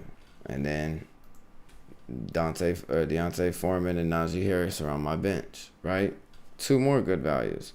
And then I got another running back that's down there, and his name would be Miles Sanders, okay? Now, you're going to be like, okay, Miles Sanders just lost his job to Chuba, so really no value there, but he's got 4 running backs. We only need 2. 1 can play in the flex. So, okay, so that means if I trade them Aaron Jones, who's their flex guy? Aaron Jones can now go. What? Dante Foreman is. What? Yeah, what? He was on y'all. Man, what? 2 touchdowns, 9, 1. He'd been turning up in y'all shit. He'd been having decent little games for y'all.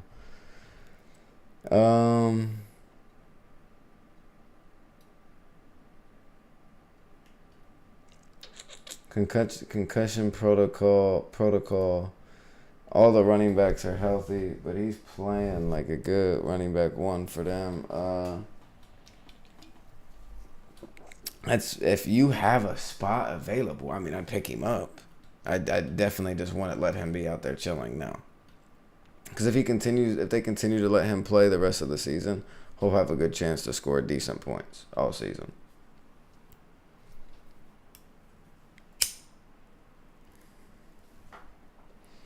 I definitely want to just let him be out there chilling. If you had a way to create a spot, and then that's the thing. That's the thing that would make you do a trade to create a spot. But is he worth creating a trade to make a spot for type shit? So then makes you think of shit like that, or at least me. But anyways, you can find a team that has 4 solid running backs, and then you can trade for their second best running back. And for example, like Pachinko or David Montgomery, whoever you thought was the better one, right? Or like Breece Hall or someone like that, one guy that had him, right?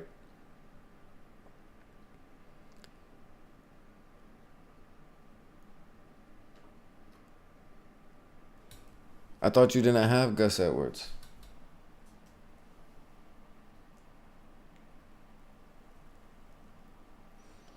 Or you mean let you try to trade Aaron Jones and Ferguson for Saquon Barkley? Yeah, you could try something like that. Like, that's what I'm saying. Yeah, you could try something like that. Yeah. Yeah, you can try something like that. You can just try to make something work. Like me, I just got done trading Stephon Diggs and Jacoby Myers. Like, I'm having to start fucking Khalif Raymond and fucking David Njoku is my wide receivers right now, because I took a hit in that trade. Like, that trade just done nothing but like hurt me in all realism. So don't do nothing like that for yourself right now. But I got the available depth here. So you just find someone with available depth, just like you did with Saquon. Shoot him a trade offer. Or grab a find someone that can use Aaron Jones in the flex, and find someone that could use a tight end, or find someone that could use a backup tight end. And then if you find a team that's good enough, they don't need Aaron Jones this week. They could use Aaron Jones next week or the week after that, and for the playoffs, he's going to go to their flex. Or he could end up starting at their fucking running back one if they take an injury. So it's a win-win for them, because that player's going to be a starter for them as long as they're healthy. Because they're just going to bump that running back that you're giving them to their flex more than likely. You just make sure you make the right trade.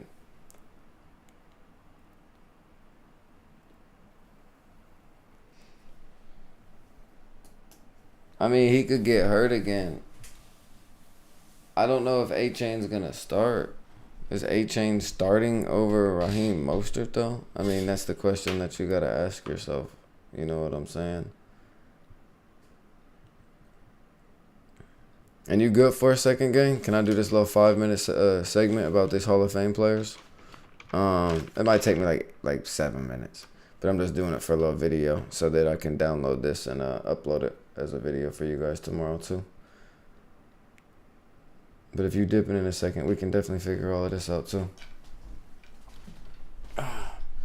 Yeah, do your segment. Appreciate you, gang. I'll do it here in a second. We can dive into this for a couple more minutes because we're in a good little spot right now. We can keep turning up for a quick second, and then I'll just jump to it randomly, and then we can go right back to resuming this. If you're still here, buddy, I don't care. I'm up for a little bit. Hold on. Let me send Ferguson and Jones for a trade pack. Yeah. Do that. Yeah. Do your ones and twos real quick then. That's a bet. I'll just do my shit now if you want, and you can just try to.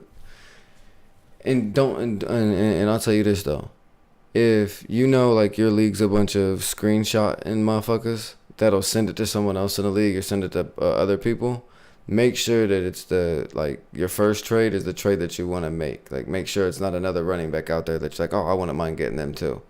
Because if so, then make sure you calculate who you send your first trade to.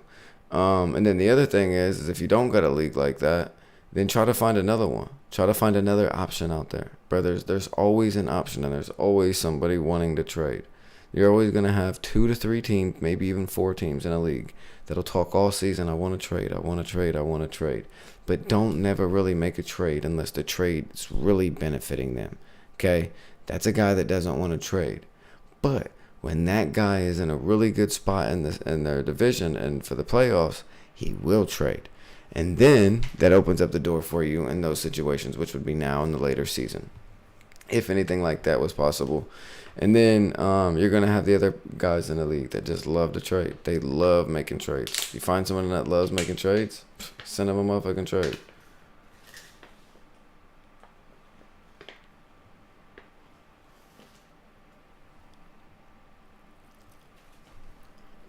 Oh, bruh, I just got exposed for sending Ferguson for the guy.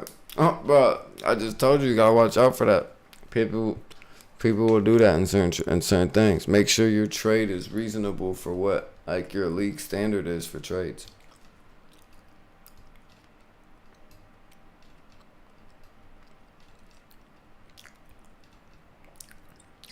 It don't put you in a bad spot though. No, you're good. It don't put you in a bad spot. That's why I said let's dive into it a little bit more because I wanted to chop it up with you. But I just be seeing like Facebook groups and stuff, and I don't even be on Facebook and shit like that. But I follow those little groups, so anytime I'm on it, that's the only thing I see. And I be seeing everybody be screenshotting. Good trade, bad trade. Look at this bullshit. Look at this. Wow, look, boom, boom, boom. All types of little weird shit. So,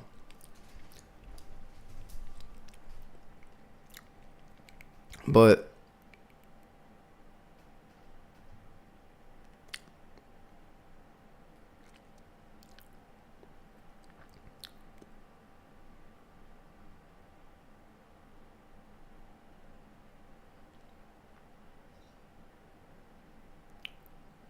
the name, I mean, it depends on your league, Brody.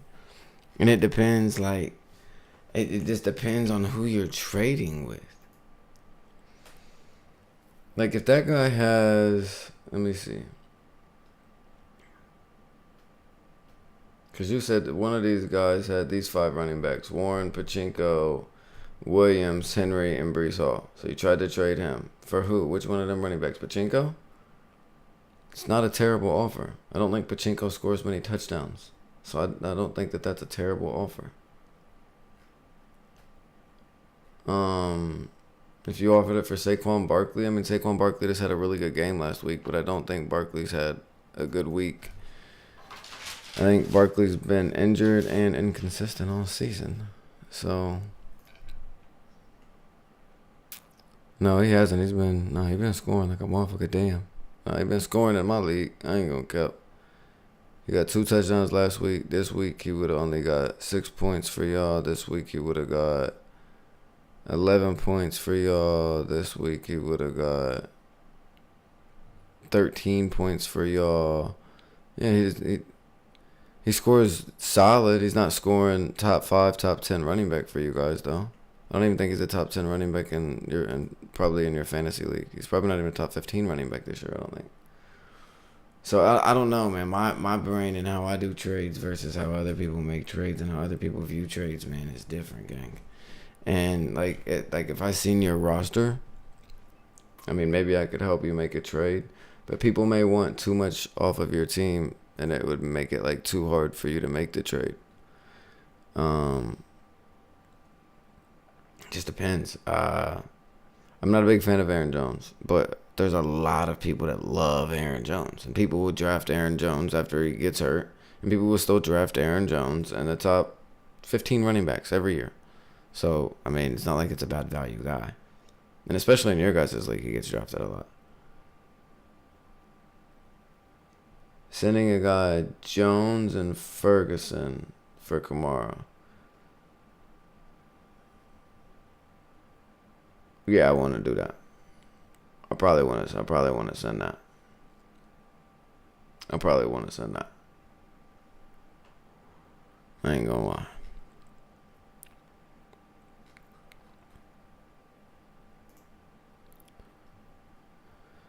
See these numbers? He ain't scoring touchdowns. So he's not scoring like that. I mean, but what do you have this week? 7 points in your guys' league. 8 points. He had a big week that week. Shit, he put up 13, 14 points there. He's scoring just a little bit more than Barkley.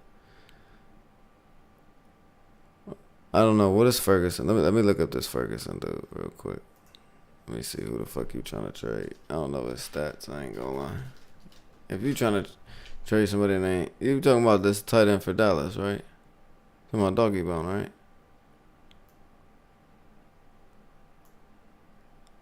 He's still getting snaps at least. Luke ain't taking all of his snaps. I want to send Kamara. I want to send for Kamara though. I ain't gonna lie. That's like a wing and a prayer. But somebody could do it though.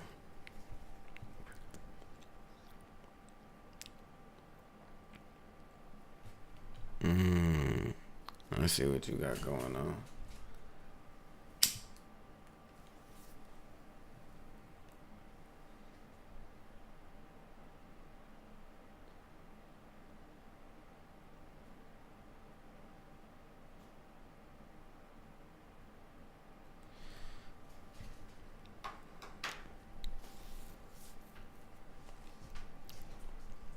Let's see what you got going.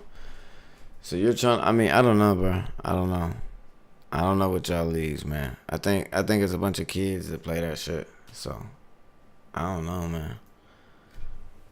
And I don't mean that in no disrespect. I just think it's a bunch of kids that play it. So it's like hard to determine what people like as value and shit, bro. I ain't gonna lie, bro. I don't think Aaron Jones and Ferguson is far off from getting something close to a Saquon Barkley. Because you can't lose too much value with Aaron Jones. I mean, you can't lose too much value. When's he come back?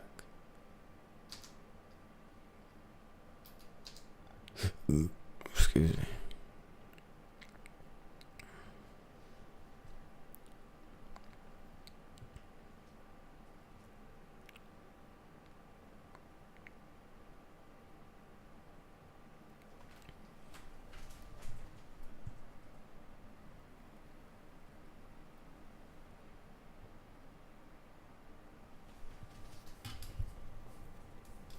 So he ain't producing shit this year, really. Let me see something.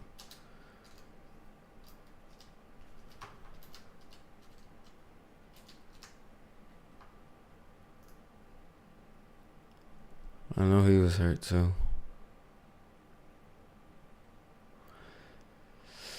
I don't know. And all this saying, they both suck. I mean, they both don't suck, but they both suck for. Aaron Jones sucks or AJ Dillon sucks for fantasy. Aaron Jones doesn't, but Jordan Love is trash. Try to get. Fuck. Who could you try to go after real quick?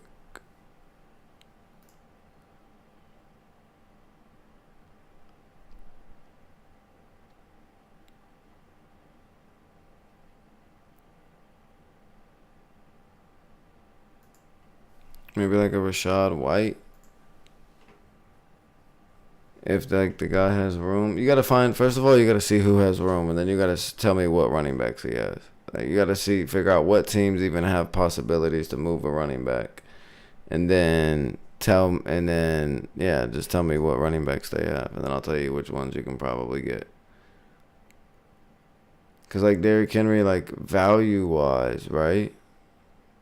It wouldn't be a bad value for you to get Ferguson and Derrick Henry, but for the name, you're gonna have to pay a lot more for Derrick Henry, and rightfully so. But it's not a keeper league, so it doesn't matter. You're just trading points for points, but people hang on to names, so it's gonna be really hard to get people with a name. I'm cool on Joe Mixon. I'm cool on Devin Singletary. Warren. I mean, I'm James Cook. Probably Gus Edwards would probably be around your best bet for real. Because he's going to be touchdown worthy. Brian Robinson, you're probably not going to be able to get him, no. Alexander Madison, some people got low value for him. People be having hard on for Aaron Jones and Joe Mixon, though. But maybe not in your league. I don't know. Maybe Joe Mixon don't got much value over there. But yeah, all three of them are kind of around the same value. Or four of them. I missed my window. Why you say that? On who? Who'd you miss your window on? You missed your window on what? To pick up Deontay Foreman?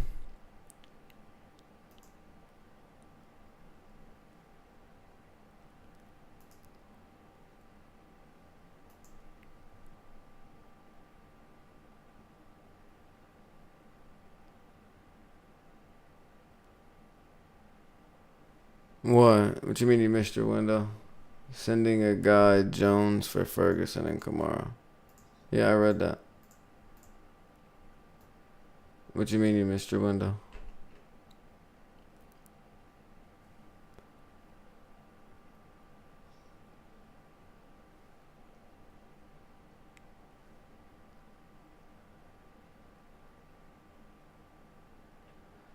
Sending a guy Jones and Ferguson for Kamara. Then below that it says yeah. Then it says I missed my window.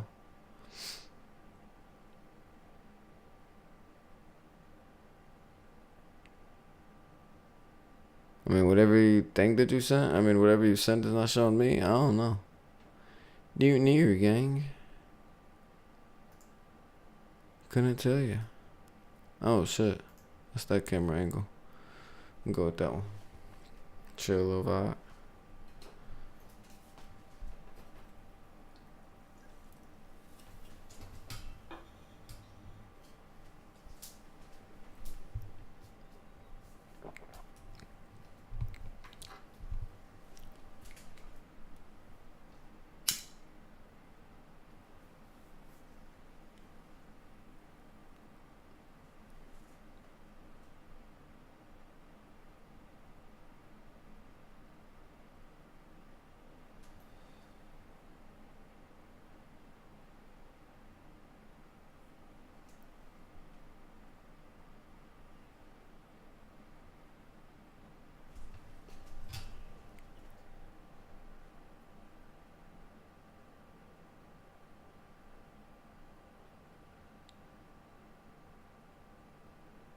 But I ain't saying you a liar or nothing.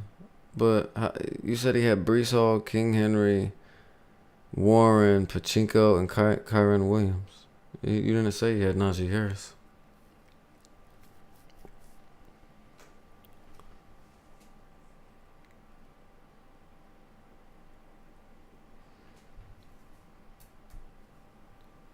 He also had him, so he had 6 running backs. Yeah, that was the easiest team to trade with then by far. Yeah, that'd have been the best team to trade with if he had 6 running backs. Yeah, I ain't know he had that motherfucker too. Yeah, I would have. You probably could have got Warren and Najee for Ferguson, and I wouldn't have gave up. Yeah, I'd give up Aaron Jones and Ferguson for both of them.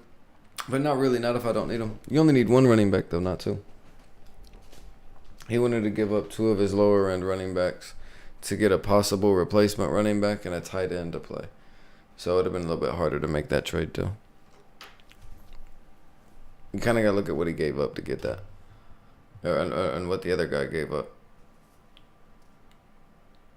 There's got to be someone else wanting to make a trade. Ferguson scoring touchdowns. So there's going to be someone out there with the tight end spot that needs it. But you just got to make sure the points that you're about to lose in the tight end spot, you're not about to, bring up Waller and then lose them points with Waller. So you just got to pray that Waller don't sell you. Excuse me. Damn.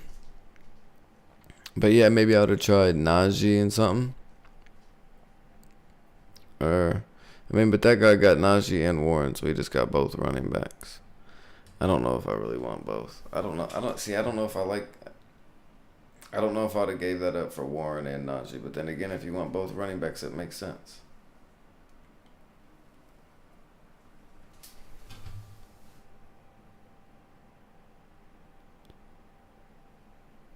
Oh, so you got Waller, Higbee, and Ferguson? Yeah, you can easily give up Ferguson then.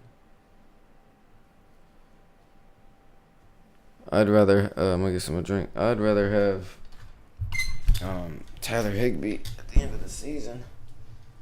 Then have well, no, Dallas is gonna make a playoff push, so Ferguson's gonna have good value. They're gonna have to score points.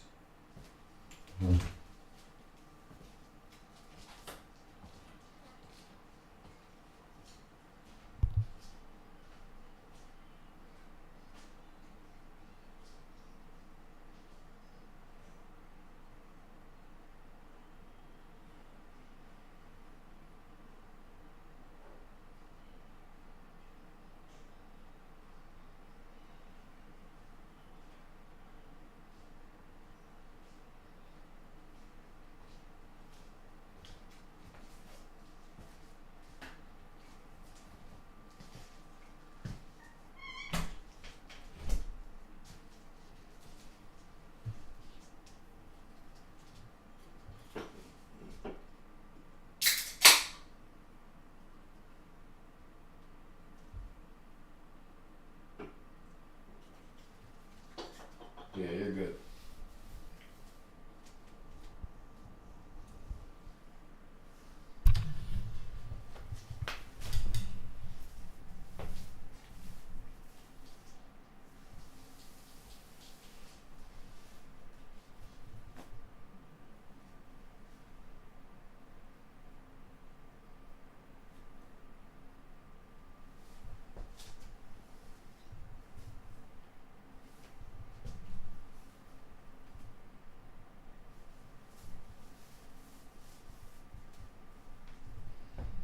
And my calf was super tight right there, chat. All right, let me kick this little segment off real quick.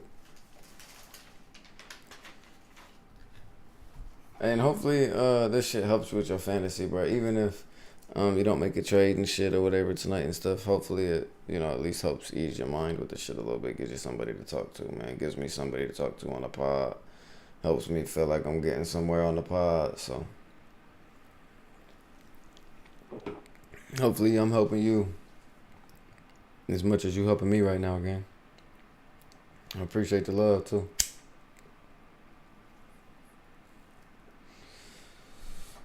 No sub, no like needed, no nothing, man. Just remember the Juice of Pop show. Search that motherfucker up on YouTube, whatever you want. Pop in. Make it easy. Alright, so look.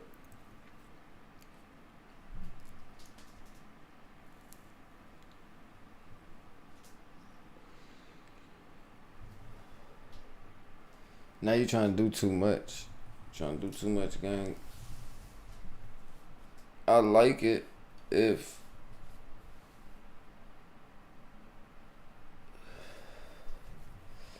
let me see if that goes down real quick. Let's start cutting off my damn circulation. I like it if I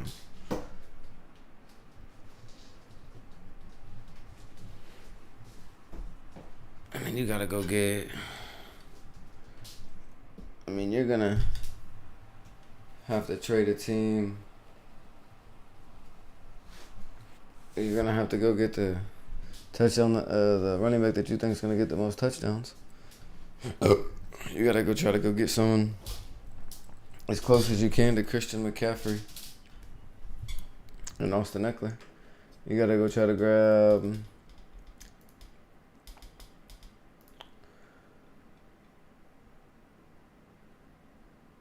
like Alvin Kamara and maybe something else if you could get something else with it. Or like a Travis Etienne, Brian Robinson and something.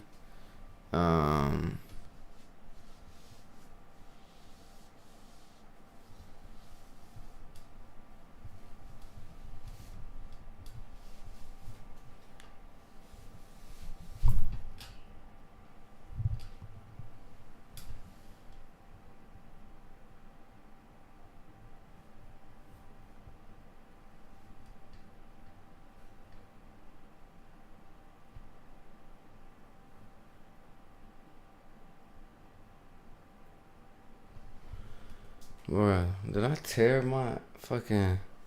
I thought I hurt my Achilles like 4 or 5 days ago, maybe a week ago. Hoping I didn't.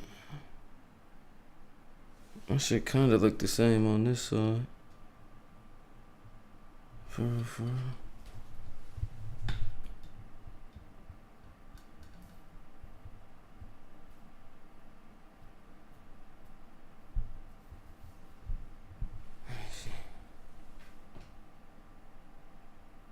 I think I'm good. Okay. My bad, chat. See, like, this other thing, bro. I be telling y'all, I be over analyzing trades and shit. I do that shit with everything I do in life, man. To make sure I'm good, it'd be weird. Alright, my bad, chat. I don't have to do a 3-for-1. I mean, you could do a 3-for-1, but I mean, you also could just keep Ferguson and just send Nico or Puka and go grab something. I know they both gotta have good value. I mean, Nico's probably got a little bit more value than Puka, but you also can just say, well, shit.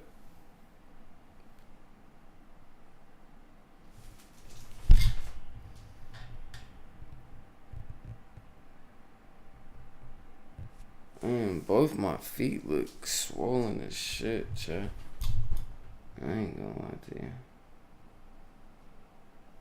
I can't wear them socks again. Damn. Alright, I should be good now. My bad, I gotta get out of my own head, chat. I wasn't even thinking about it for 1 second until I see my feet. That my shit look wild. Look like I got hawk legs.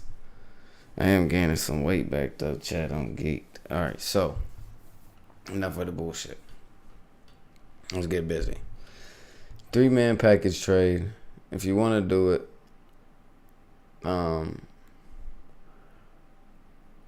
if I do that, I want something in return, or get Christian McCaffrey, basically.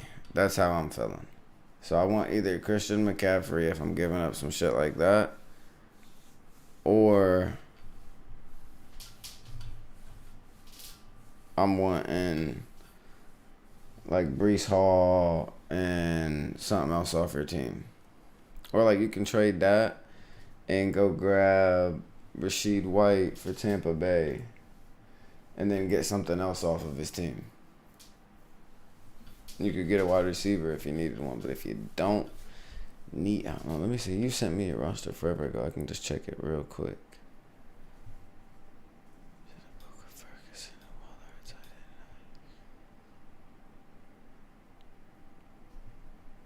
You got Aaron Jones and Joe Mixon as your running backs. Wow. So the 2 running backs that I said people be having hard-ons for, that I don't care for, you got both of them motherfuckers. I'm crying. That's so fucking funny, man. But listen, there's nothing wrong with that. Alright, so I want to see if this swelling goes down, if I can start seeing my damn ankle, man.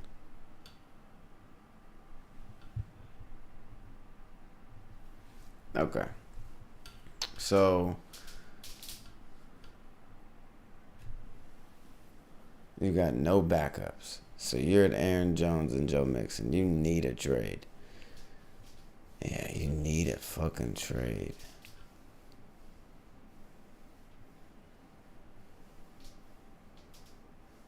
I trade Justin Fields and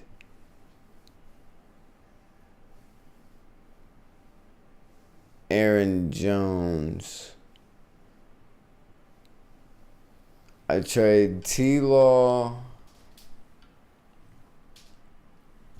I trade Justin Fields and Aaron Jones to someone that needs a quarterback. Or just Justin Fields straight up and go get something.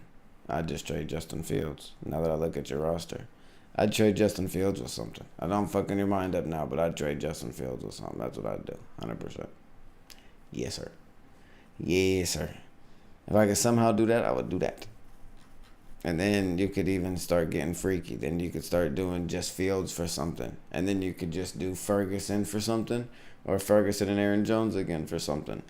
But that something may change. Or you could go Fields and Aaron Jones. Or Fields and Ferguson. And go grab a better running back. Or a running back like how we're talking about. Something real nice. You know, something around Rashad White, Gibbs, Kyron Williams area, but he's on IR right now. So maybe Saquon Barkley, Eckler, Pollardish. Yeah, probably around the White area, though.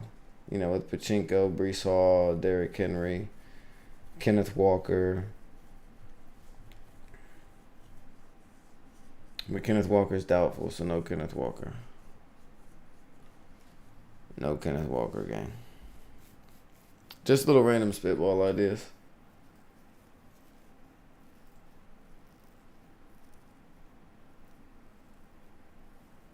Do I think Jones and Ferguson for Brees Hall is worth it? I mean, you need a running back bad, so yeah. Probably, yeah. I mean, if you can message people, I would just message him and say, hey, are you willing to trade Brees Hall? I mean, he knows that you're trying to trade Ferguson. So if you could message him, I'd just shoot him a message and say, hey, are you trying to trade Brees Hall? Is Brees Hall available? Do you have any running backs available? Little shit like that. See if I could do anything to pique his interest. And then this is the other way to trade, right? This is the other way to trade. You tell someone, hey, I'm looking for a running back.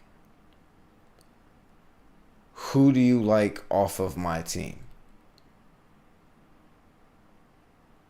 Right?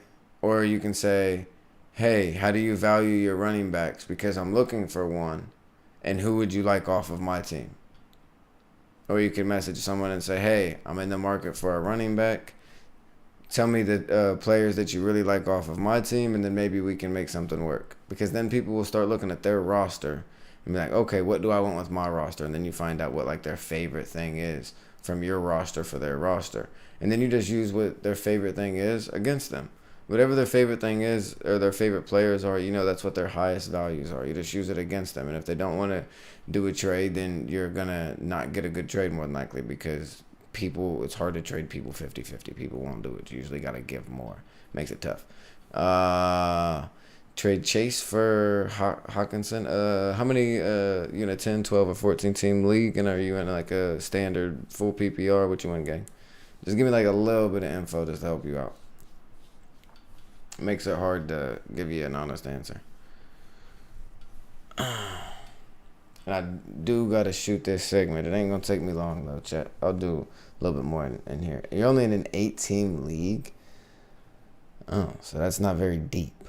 Okay, so that's gonna make me have to think for a second. And I really gotta shoot this 5-minute segment in the podcast so I can take this clip and drop it as a video for you guys tomorrow. You got like 5 minutes, Bronson? Or you can come back in 5 minutes. Can I shoot this little segment real quick, gang? I want my eyes to look somewhat decent, so I'm not looking crazy wild in a video. People aren't going to understand that it's a 4 o'clock in the morning video that I'm shooting for. 3 flex, 2 tight ends. You got a second? I appreciate it, gang. And recon. I got you, bro. But it's worth it, but maybe you could just make sure you do the trade right. Because that's the same dude that screenshotted one of your trades and acted like it wasn't a fair offer, and it was pretty close to being a good trade. It was a trade that if the players that you were trading him had the name factor, he would have done the trade 1,000,000%. But the players just didn't have the name factor, so it affects how people make trades, and I promise you it does. People can tell you that it doesn't. Promise you all day long it does. 1,000,000%.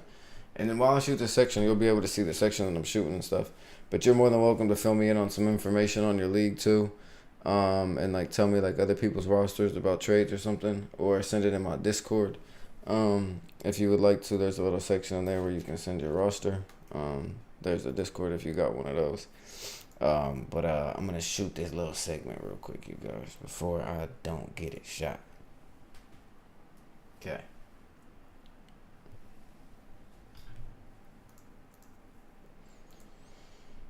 Now, I got this, and I need some other piece of information that I had. Here we go. Okay, I need this. I need this info, and I need this info. I'm just going to stay in one screen the whole time, too. I'm not going to change my camera and go bunch.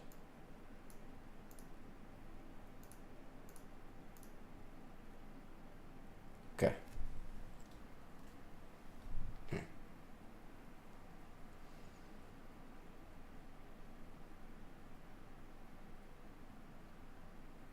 That's a shame. I wish I had a little bit more information for this segment, honestly. I really wish I did. Cause I just want to see this. What?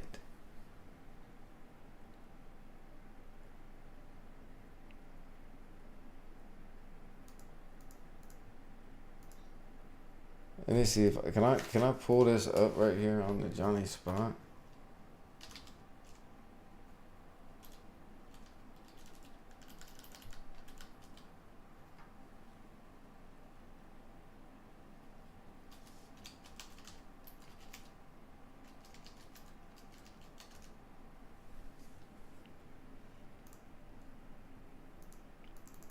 Alright, I'm not gonna copy this. I gotta make this shit faster. This shit taking too much of my damn time.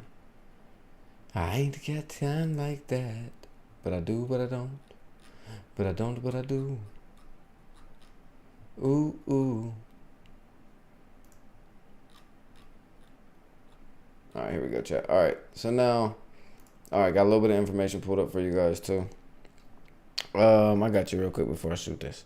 Let's talk about it. Is James Cook for Ferguson worth it? Please tell me. 1 for 1. I'm talking to the guy right now. James Cook straight up is borderline. I like Cook. He's in that good range of value. He just doesn't score the touchdowns. So you're in a touchdown league, you're not going to get the touchdowns with James Cook. Which is more than likely what you're going to miss out on. Yeah, he's got 3 touchdowns on the season and 2 of them are from receptions. You're going to get yards, though. 2 games over 100. If you count the receiving yards, he's had 3 games with over 100. He'll probably score you around 8 to 12 points on average.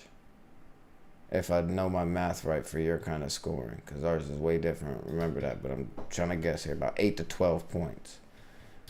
So you're going to lose points probably, because you're probably averaging anywhere between now and the high side for Ferguson, you're probably averaging around 12. So you're losing a little value, but it's not crazy. I mean, what else does he have? If he has a running back with just a little bit more value, I'd grab the running back with a little bit more value. But you may be, but James Cook isn't a bad running back value. That's not a bad grab by any means. I just had him on my team. I just traded him away, and I didn't want to. But my league is also different scoring than yours. But, like in my league, he's better than A-Chain. He's better than Gus. He's better than Brian Robinson. But he's like right there below Warren and Aaron Jones. It's like he's going to be right there around your Aaron Jones. But you're getting good value. You're getting some decent running back value. Like, that's a minimal option for you right now because you have to have a running back for this upcoming week that can play.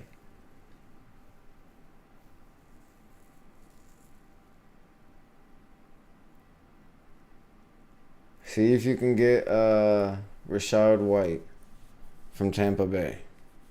See if you can get it like him. He doesn't score the touchdowns. He's got a couple, but he doesn't really score the touchdowns. But he'll get like some decent little run yards. Not very many. But he'll get some decent receiving yards. And I know, I'd rather have James Cook for, I don't know. Yeah, Buffalo will get in the red zone more. I'd rather have James Cook. It's just, they got Leonard Fournette now.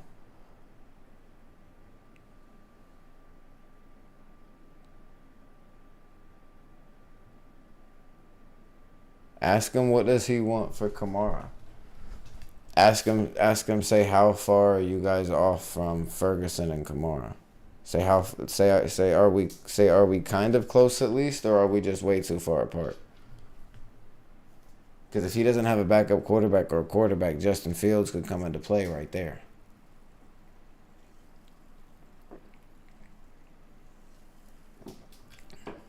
Or T-Law, whichever quarterback you'd rather give up. Depending upon his backup quarterback situation. But I know a lot of people would love to have Justin Fields because of the running option and how y'all scoring works. Even shit, he scores good in our league too when he scores well. I ain't gonna lie. Hey, but I got a Hall of Fame section. Bronson, you more than while he's commenting and I'm replying, brother. You can comment away, man. Like you can comment away, gang. I mean, you can comment away the whole podcast. It's just I'm not reading it when I'm not obviously replying. If I'm replying, trust me, I'm in there. I'm reading everything. The guy with white is playing me.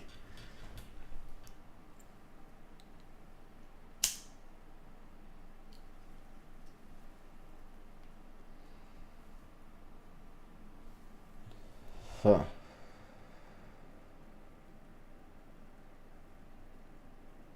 And James Cook plays Philly this week. He can have a solid game. But James Cook is just a tough running back to get right now. Because you got to understand, right? You're hurting yourself. You're going to get James Cook this week for Philly, right? And then he's going to go on a bye week. And then you're going to get James Cook back for Kansas City, Dallas. So, I mean, he's going to score, but you're getting him back for Kansas City and Dallas. See if there's any other way we can wiggle, but at minimum, I would take James Cook. Maybe, yeah. But that's the thing. Motherfucking Leonard Fournette could come in and grab 4 carries in the red zone and have 2 touchdowns or have 1 touchdown in that game. If they bring Leonard Fournette up to the active.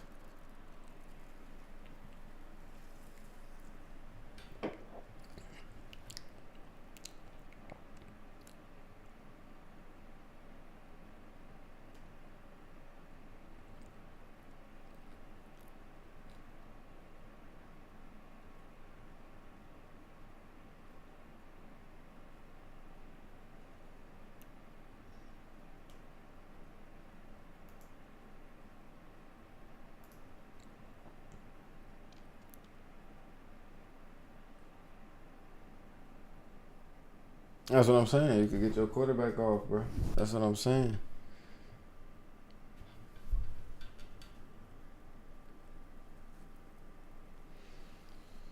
Oh, yeah. He's got Geno and Russell Wilson. He loves that hybrid. Justin Fields is right where... Listen, that's right where you want him. So look, what you can say to him is... Well, give me a second. I got to think. If you haven't said nothing to him yet about Fields, you could be like... Well, give me a second. I'm looking at your team and I'm looking at mine. I might be able to make some. We might be able to figure something else out. And then give it like 3-4 minutes, and then just message them. Second best team to trade with, bet. And then just give them a couple minutes, and then message him back again because it is a little bit later, so it don't take too long. And then just be like, "Well, I see you got Geno and Russell Wilson, so." If I was trying to do a good trade and actually help your team out too, what about Justin Fields? And then he's going to say for who or something like that probably, or say for Kamara or something like that. And then say, yeah, what do you think about Fields' trade value compared to Kamara's? Or some little shit like that. Don't even offer it because he might just take it instantly. Or you could offer it to him and... just swap out that straight up.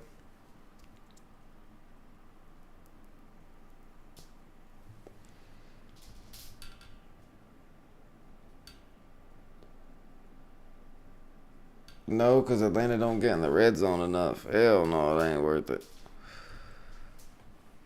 Hell no, baby. It ain't worth it. I ain't gonna lie. He could give you back something and it not be the craziest get back, but he could give you back something that's gonna get you some points. So you ain't gotta go to the bench or the free agency market.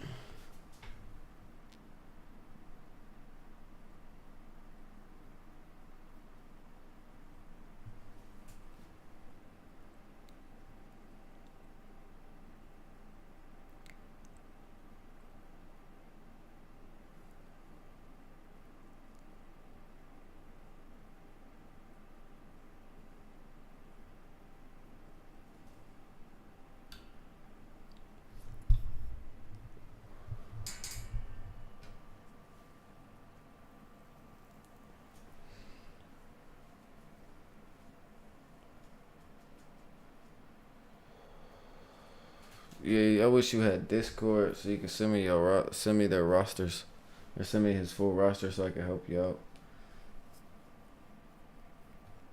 You can probably get Fields off to him. No, you can get Fields off to him. You can grab you Kamara.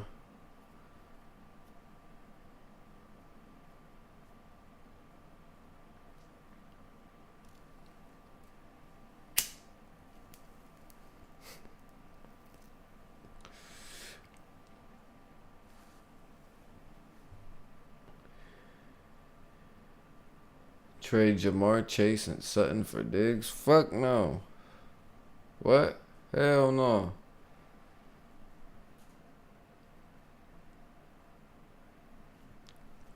Who asked that? Bronson? Oh, Bronson, my bad. You dipped and came back. He ended up asking me some more shit, so I told you go ahead and ask real quick. So I ain't even shoot the video yet. I was trying to help him out a little bit more too. Damn, you still gonna have to wait.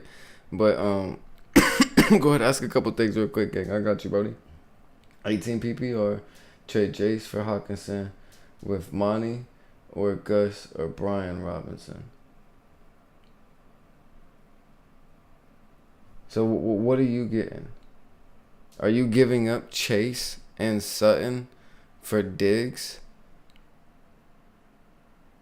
Because if I had Diggs, I would want more. But if I had Chase, I wouldn't want to give up no more. I wouldn't give up no more if I had Chase. Because you got to think when you draft them players as well. Like if every player in the league right now was to get redrafted, you're not drafting Nico Collins above Stephon Diggs. And I love Nico. But, like, so you got to think of where they're going to get drafted.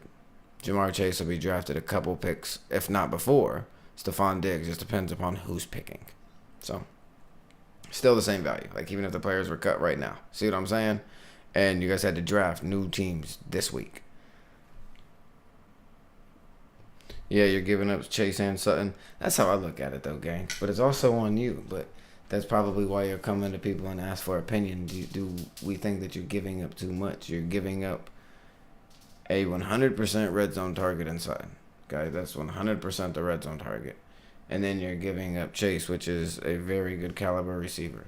Just damn near as good as Diggs, if not as good. So that's how I'm looking at it, gang. And I know touchdowns mean a lot for you guys. And it's an 18 PPR league, so I know. But this is the other thing. It's an 18 PPR league. So I bet you if you told me the 10 players that are available in your wide receiver waivers right now, I bet you one of those receivers are really good. And you could pick them up. Like, they're a good pickup. So maybe you could do that and get Diggs if you like Diggs more.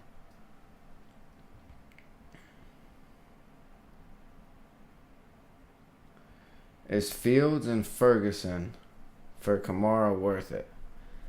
Tell him, I'm trying to do the thing you just said. So, but listen, these are my opinions too. So it doesn't mean that they're right. What I would do, gang, is I would say Fields is such an explosive ability at quarterback, and Ferguson's been a huge red zone target, and Dallas has to win these next few games. So they're both going to have to perform well. Like, they both have to play well.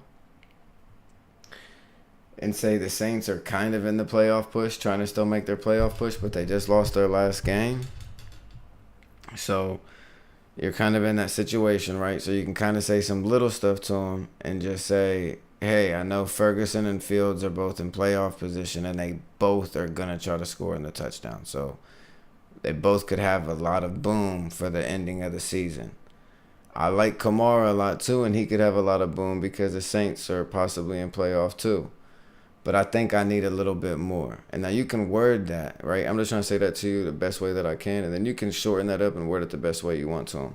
And then you can literally just simplify it and say, I like the trade, but I need a little bit more back since I'm giving up Fields. Fields is just too good of a player. But I love Kamara, though. Or just some little shit. I like Kamara, but Fields is just, it's the quarterback. Can I get just a little bit more? You know, just whatever the fuck you want to say.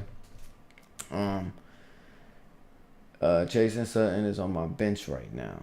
And my wide receivers are Mon, AJ, Tank, Dell, Waddle, Addison. Well, I would start Chase over Addison and Waddle and Tank Dell. That's just me, though. A good start on Tank Dell for last week, though. No cap. And I had him on 70 yards on a parlay. My dog covered for me. My running backs are Kamara, ETN, Jonathan Taylor, and Khalil Herbert. I like all of them besides Khalil Herbert. I would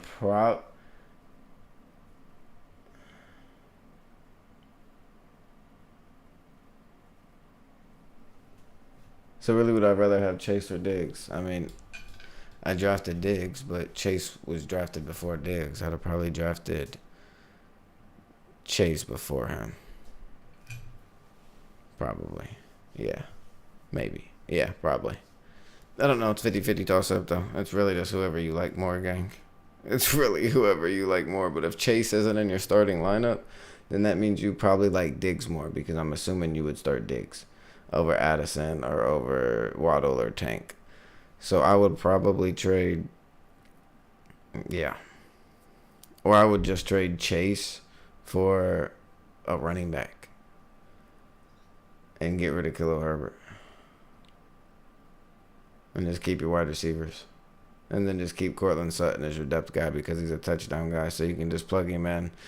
May only get 40 yards, but he's probably going to get a touchdown if they score at any point. So, yeah. Could just do some little shit like that too. But my brain be, doing a whole bunch of little shit. Going back and forth, back and forth, back and forth. Well, I could do this, I could do that, I could do this, I could do that type shit. So it's really, what you like the most, and you just go to podcasts or go to people's live streams and just ask them, hey, what's your opinion on stuff? And then you try to form an opinion based upon other people's opinions. But guess what? It's gonna screw you in the end because I'm not right 100% of the time. Just because I'm 11-0, guess what? I could lose the rest of these weeks, or I could go undefeated for the rest of the weeks in my season. And then guess what? I could lose round 1 in the playoffs and get my shit spanked. And I could think I got a good playoff team, and I don't. So it's really just, man, who you like more, gang? You like Diggs more? Grab Diggs, bro. Just grab Diggs. Give up Sutton, grab Diggs. If you're at a 50-50, keep chasing Sutton. It's not worth it. It's not. You're giving up too much. Chase, Waddle, and Sutton for Eckler. Is that too much? Yeah, I want Christian McCaffrey. I want Christian McCaffrey. I'll give you Chase and Sutton, or Waddle and Sutton for Eckler. I'll do that. I'm not giving you Chase, Waddle. I'm not giving you Chase and Waddle for Eckler. I don't think I could do that either. And your running backs are who? What's your starting lineup look like? Like, how many running backs can you start? Wide receivers can you start? Tight ends, flex? Like, what's the starting look like? Hey, and I got to talk about these Hall of Fame players. So you guys got to bear with your boy for the next, 4-5 minutes so I can get this little shit shot, man. My eyes are starting to look a little crazy, so let me at least get this out the way. Because I'll be disappointed in myself if I don't get this part shot. So I got 2 more hits of this. Reply to this. Reply to y'all in the chat. And then after I get done talking about this Hall of Fame stuff, I got y'all if y'all still here. 3 flex. So, okay, so that's a big ass key right there. Okay, that's why you guys get all those players. Yeah, I mean, I just only go for big boom. If you can't get a huge big boom guy, if you're about to dip and you ain't waiting, then I just go for a really big boom guy. If whatever I'm giving up, I got to get one of the biggest booms I can get. I got to get top 5 boom. Other than that, you're really just going for luck.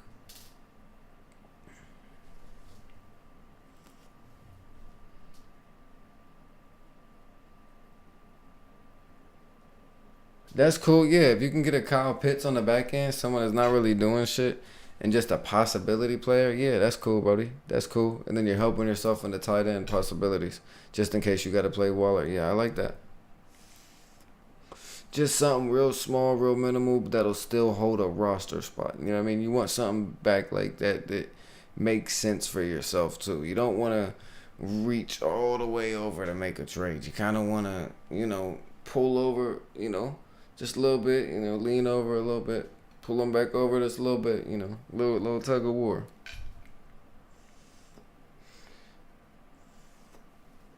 And you're 5 and 6, so you can't afford to lean over too much in a trade. You gotta be as close to middle or your side that you can be when you're 5 and 6. You gotta be.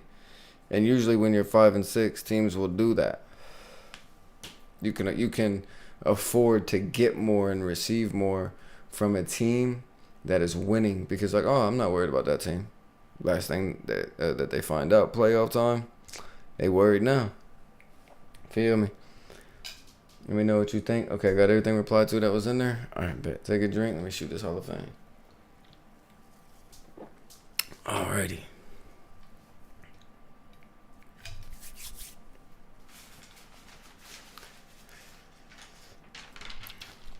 No clue what I'm gonna call this section, but it's kind of like did you know? It's kind of like just like a little fact that I'm gonna put out there for you guys. So, Hall of Fame. Okay. Well, what are we doing? Okay, yellow jacket, gold jacket. Real hard to get nowadays, I guess. Real hard to come by. So, I have a couple of statistics from last year that I'm going to bring up with my 2024 class prediction for the Hall of Fame. Now, I have my list wrote down right here. I'm going to go by this list. And I'm going to break it down ever so lightly. And I have a video that drops. Beyond this, you guys will see this in a clip, but I'll have a different video that drops breaking this down and going into a little bit more depth and having some more fun. We're just going to kick a little bit of game real quick. Patrick Willis. Okay. He's been to the semifinalist 4 times. First inducted in 2020. How he is not first ballot, I don't understand, okay? Let's make that clear, okay? Jared Allen. 3-time semifinalist. Defensive end. Kansas City, Vikings, Bears, Panthers. Performed it all. It's tough. It's tough, right? 3 years, you would have thought he got in. Okay. Devin Hester, he's been in it 2 years now. Still not in for special teams. Let's be realistic here. Let's do this. Let's take every special teams kick return guy, right? And Joshua Cribbs is on this list for the 2024 inductees. I'm pretty sure. Shout out to you. And he was one of the most phenomenal ones. But he can't go before Devin Hester, right?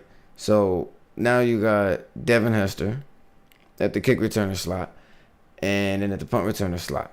And let's take every kick return and punt return from all time, okay? And let's put each player's name with it. Such and such. Special team highlights, right? Just put special team highlights. Devin Hester, special team highlights. Such and such, special team highlights for every player. You don't think he's going to be in the top 10 most viewed? Why is he not in the Hall of Fame? And there's 10 other special team guys that are in the Hall of Fame, respectfully. Okay? How many points did he score on special teams for you? Anyways, that's just besides the point. Just a little rant real quick. Okay, I'm a Steelers fan. I don't understand. 7 times. Okay. Since when? Since when, Hines Ward? Since 2017, he has been nominated for the Hall of Fame, and he has still not gotten in. Oh, my goodness. What are we doing? Are you kidding me? All right, that's insane to me. Okay. Now, Torrey Holt 9 times. I just don't get it. Okay.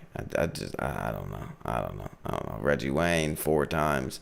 I just don't get it. Vince Wilfork a few times. I don't get it.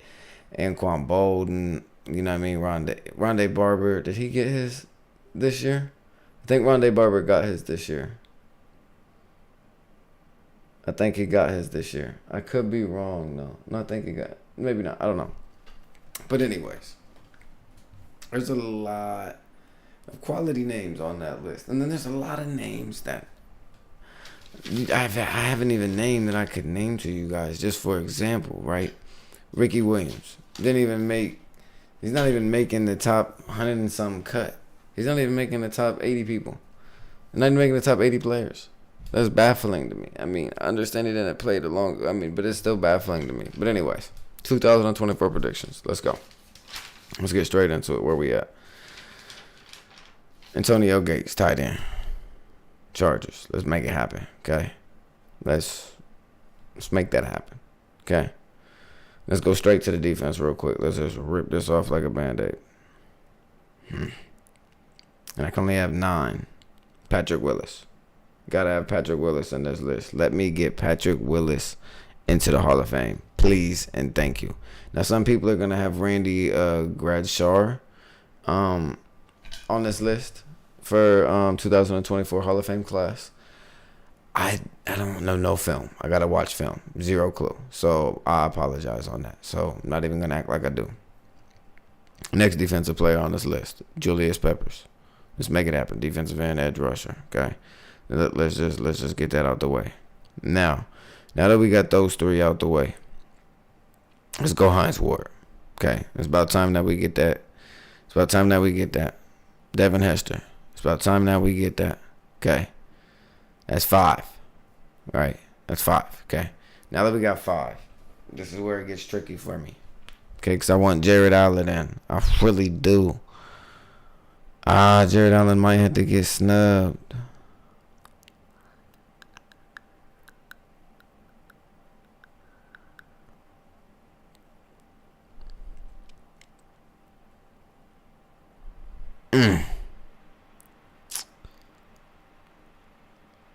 Give me Steve Smith.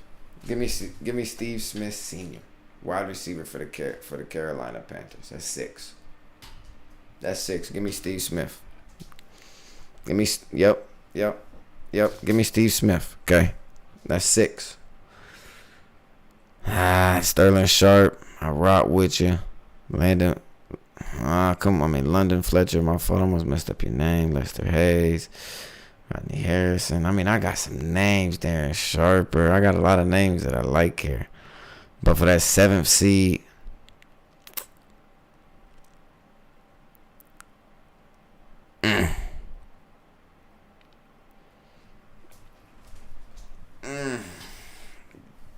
Jared Allen or Dwight Freeney. What do I do for the 7th seed? Oh, man. Listen. I'm having a dilemma between Jared Allen and Dwight Freeney right now for the 7th seed. Because I got to do something else special for this other seed. I don't know.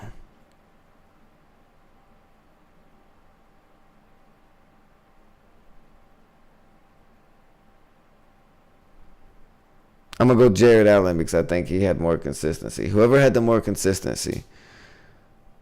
And I know injuries you can't control. Sorry about that. But whoever had the most consistency, I'll go with there. Okay, that's 7. 8, I'm down to 2.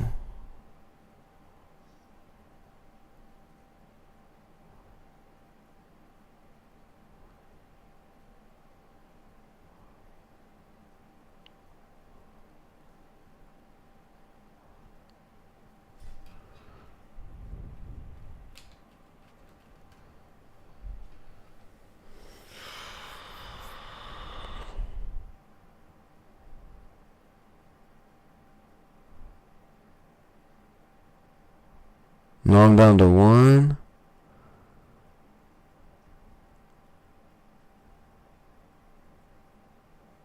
So I got Patrick Willis. We'll just say Jared Allen, Steve Smith, Devin Hester, Hines Ward, Julius Peppers, Antonio Gates.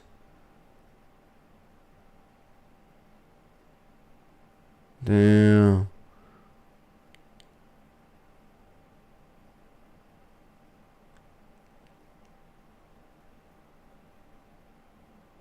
Andre Johnson or Dwight Freeney.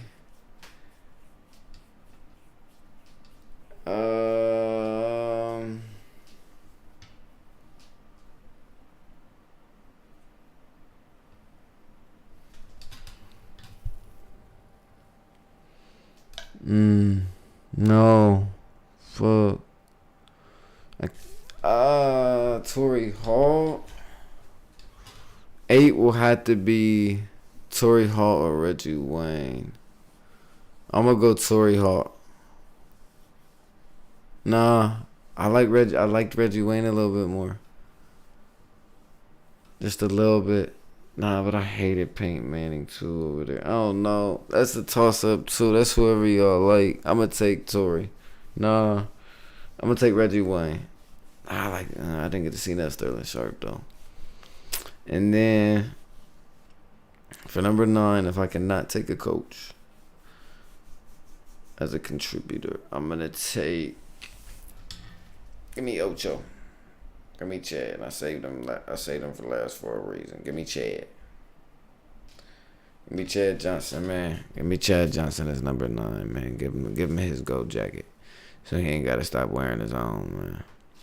So he can stop wearing his own. I don't know. Priest Holmes could have made it onto this list. Just a couple of random little nominees, real quick for you guys. You know what I'm saying? You guys know I got y'all.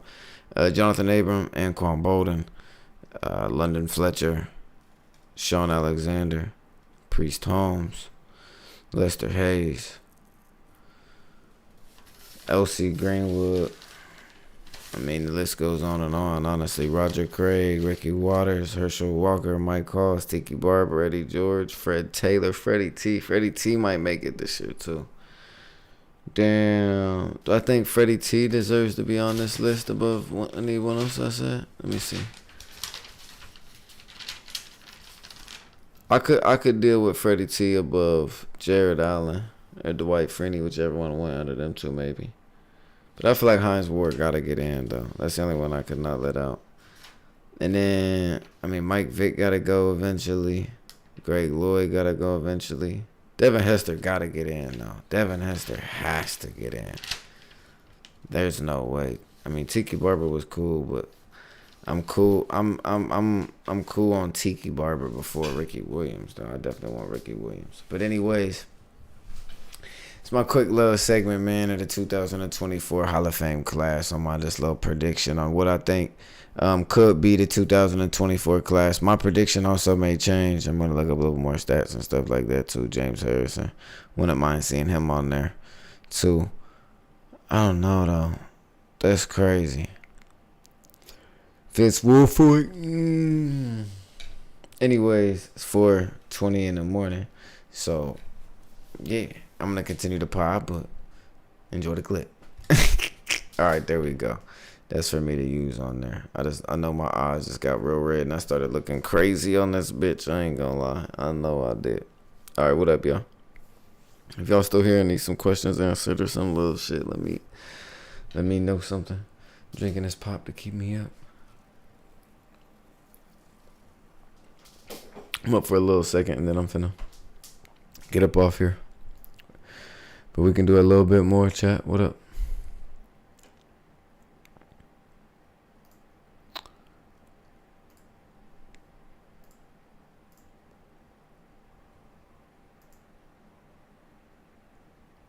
If you're still here, 2 running backs, 2 wide receivers, 3 flex, 2 tight ends.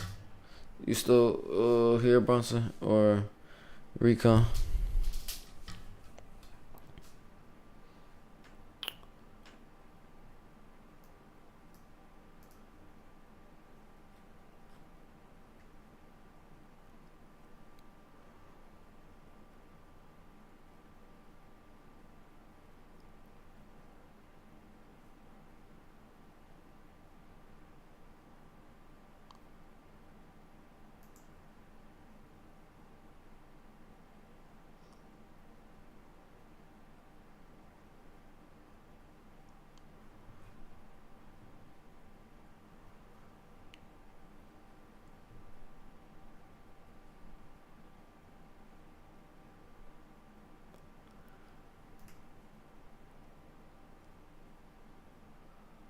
So you're gonna get Pitts and Kamara for Justin Fields.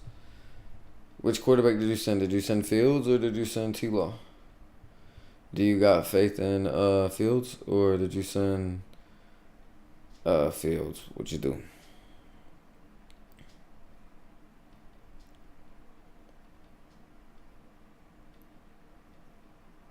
Oh, like he could take his choice at your quarterbacks type shit? I feel like if you're giving up T-Law,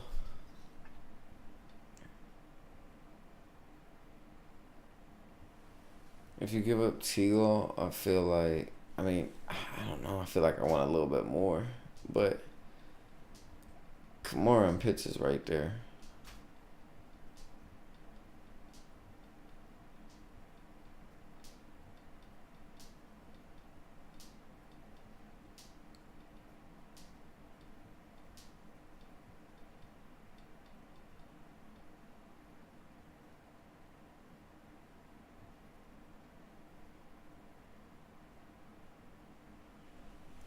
I do, yeah. I think T-Law is way better than Fields. I think Justin Fields isn't very good. But that's just my opinion. I don't know how well he scores in your guys' fantasy leagues, honestly. He could score really well in your guys' fantasy leagues compared to what I'm really thinking. I'm thinking he scores okay-ish, but I don't think he scores much more than T-Law. Like, let's say he has the 2 weeks that he had really big games. If you were to go look at how much he scored, did he score like a lot more than what T-Law has scored this season? Like on an average, I guess. I mean, I guess if the average for T-Law is like just a little bit above Justin Fields is low, and then Justin Fields is like good weeks are like a lot better, then I'd keep Fields and give him T-Law. But if yeah.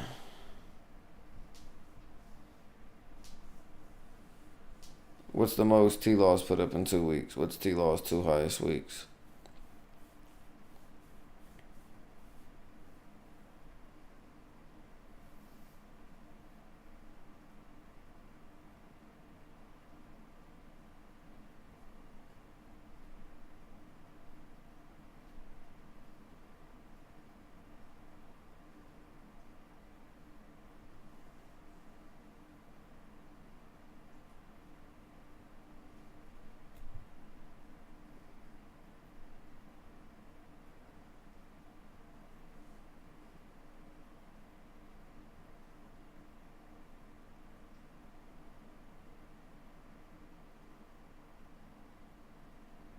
$18 is his second highest.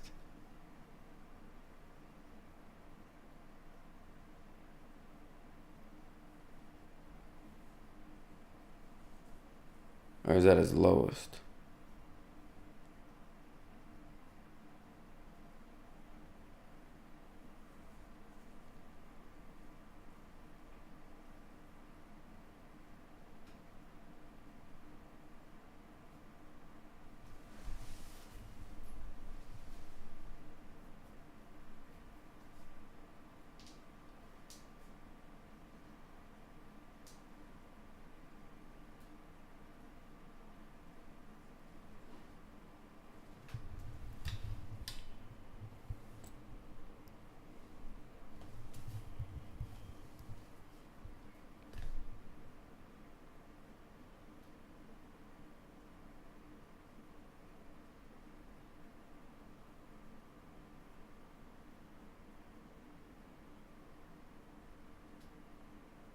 So T-Law's highest is 32.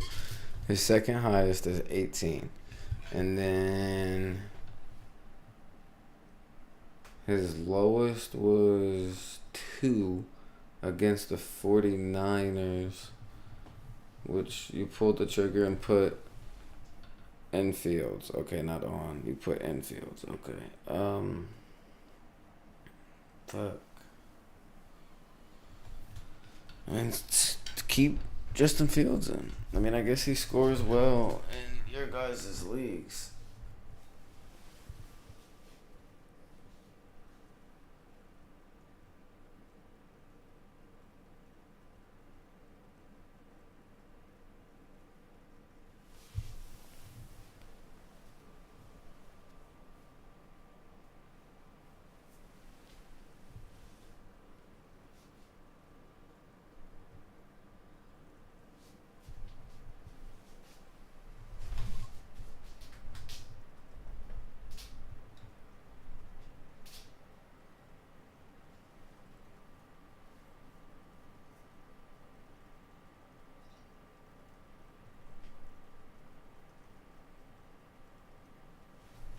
Damn.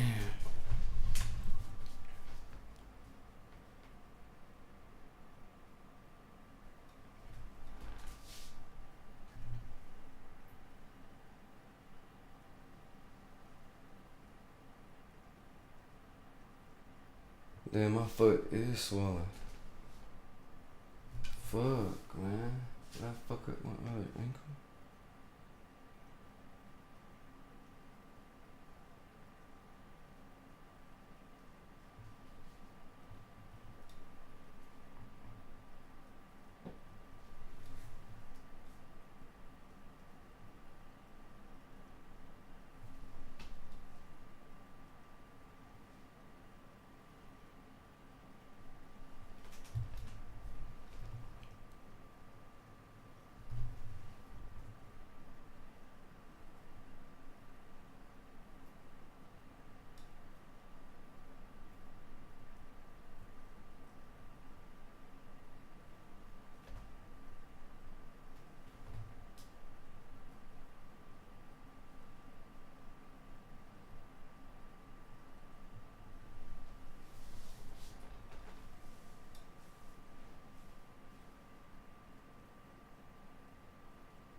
My bad, bro.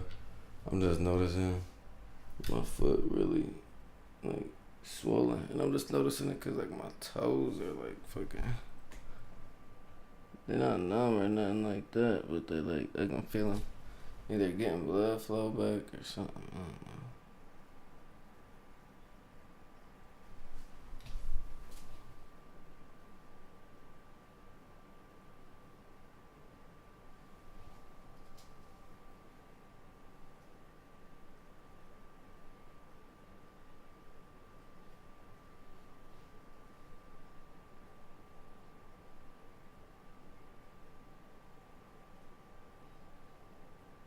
Okay, I'm going back.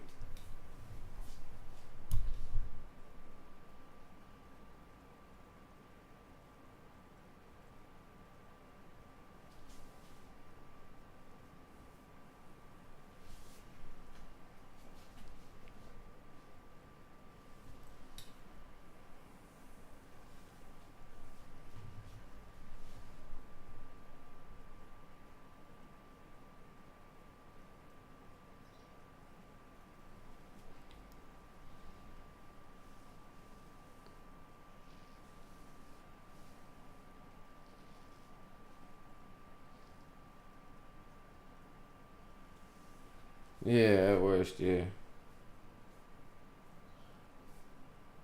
My bad, bro.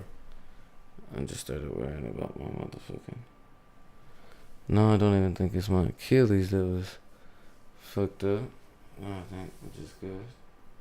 I think it was just an ankle sprain, which I'm hoping it's just an ankle sprain.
Yeah, my bad, buddy. Yeah, that sprained the shit out of my ankle. My shit is swollen, gang. I mean, this got my whole calf cramped up. Yeah, me too, Brody. I was really just chilling just to make sure you was good on your shit. I'm really just chilling right here because I'm looking at my ankle right now.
Oh, good night, man. It's not Gus for Ferguson, and it's my. If not, yeah, they're just getting Salvin Thomas. Yeah, I'm at worst. Yeah, hopefully that trade goes through for you, gang. My bad. I just keep looking at my foot and worrying about it. Cause I can feel it when I stretch my leg out. I can feel like at the bottom of my ankle, which feels like in my Achilles. But bro, I sprained my ankle from sitting in this chair and turning my fucking ankle sideways, bro. And just sitting like that. And then I was rocking back in the chair, back and forth, back and forth. And the next thing I know, I got up and my shit was hurting. I said, what the fuck? I sprained my shit and didn't even know. Tough. All right, man. Good night. Hey, I appreciate you popping into the podcast, man. This is the Juice and Pop show at night. Pop's currently ain't here. He's in the other room sleeping, man. Chilling, getting you some rest. It's on a late night tip. But I appreciate y'all for tapping in, man. Really do. Hopefully your ankle gets well. Yeah, it's straight. It's straight. I'm just praying it's an ankle and it's not an Achilles, which I'm thinking that it is, and I should be good. And it don't feel like how my other ankle felt. I just got done tearing my other ankle. So, and I've never had ankle injuries or ankle problems, so this is pissing me off. And I know it's because I sit behind this desk and I turn my ankles and shit, so I know I fucked myself up. So I gotta get back right, man. I'm gonna fuck with y'all though. Appreciate y'all for tapping in, man. Appreciate the love too, bro.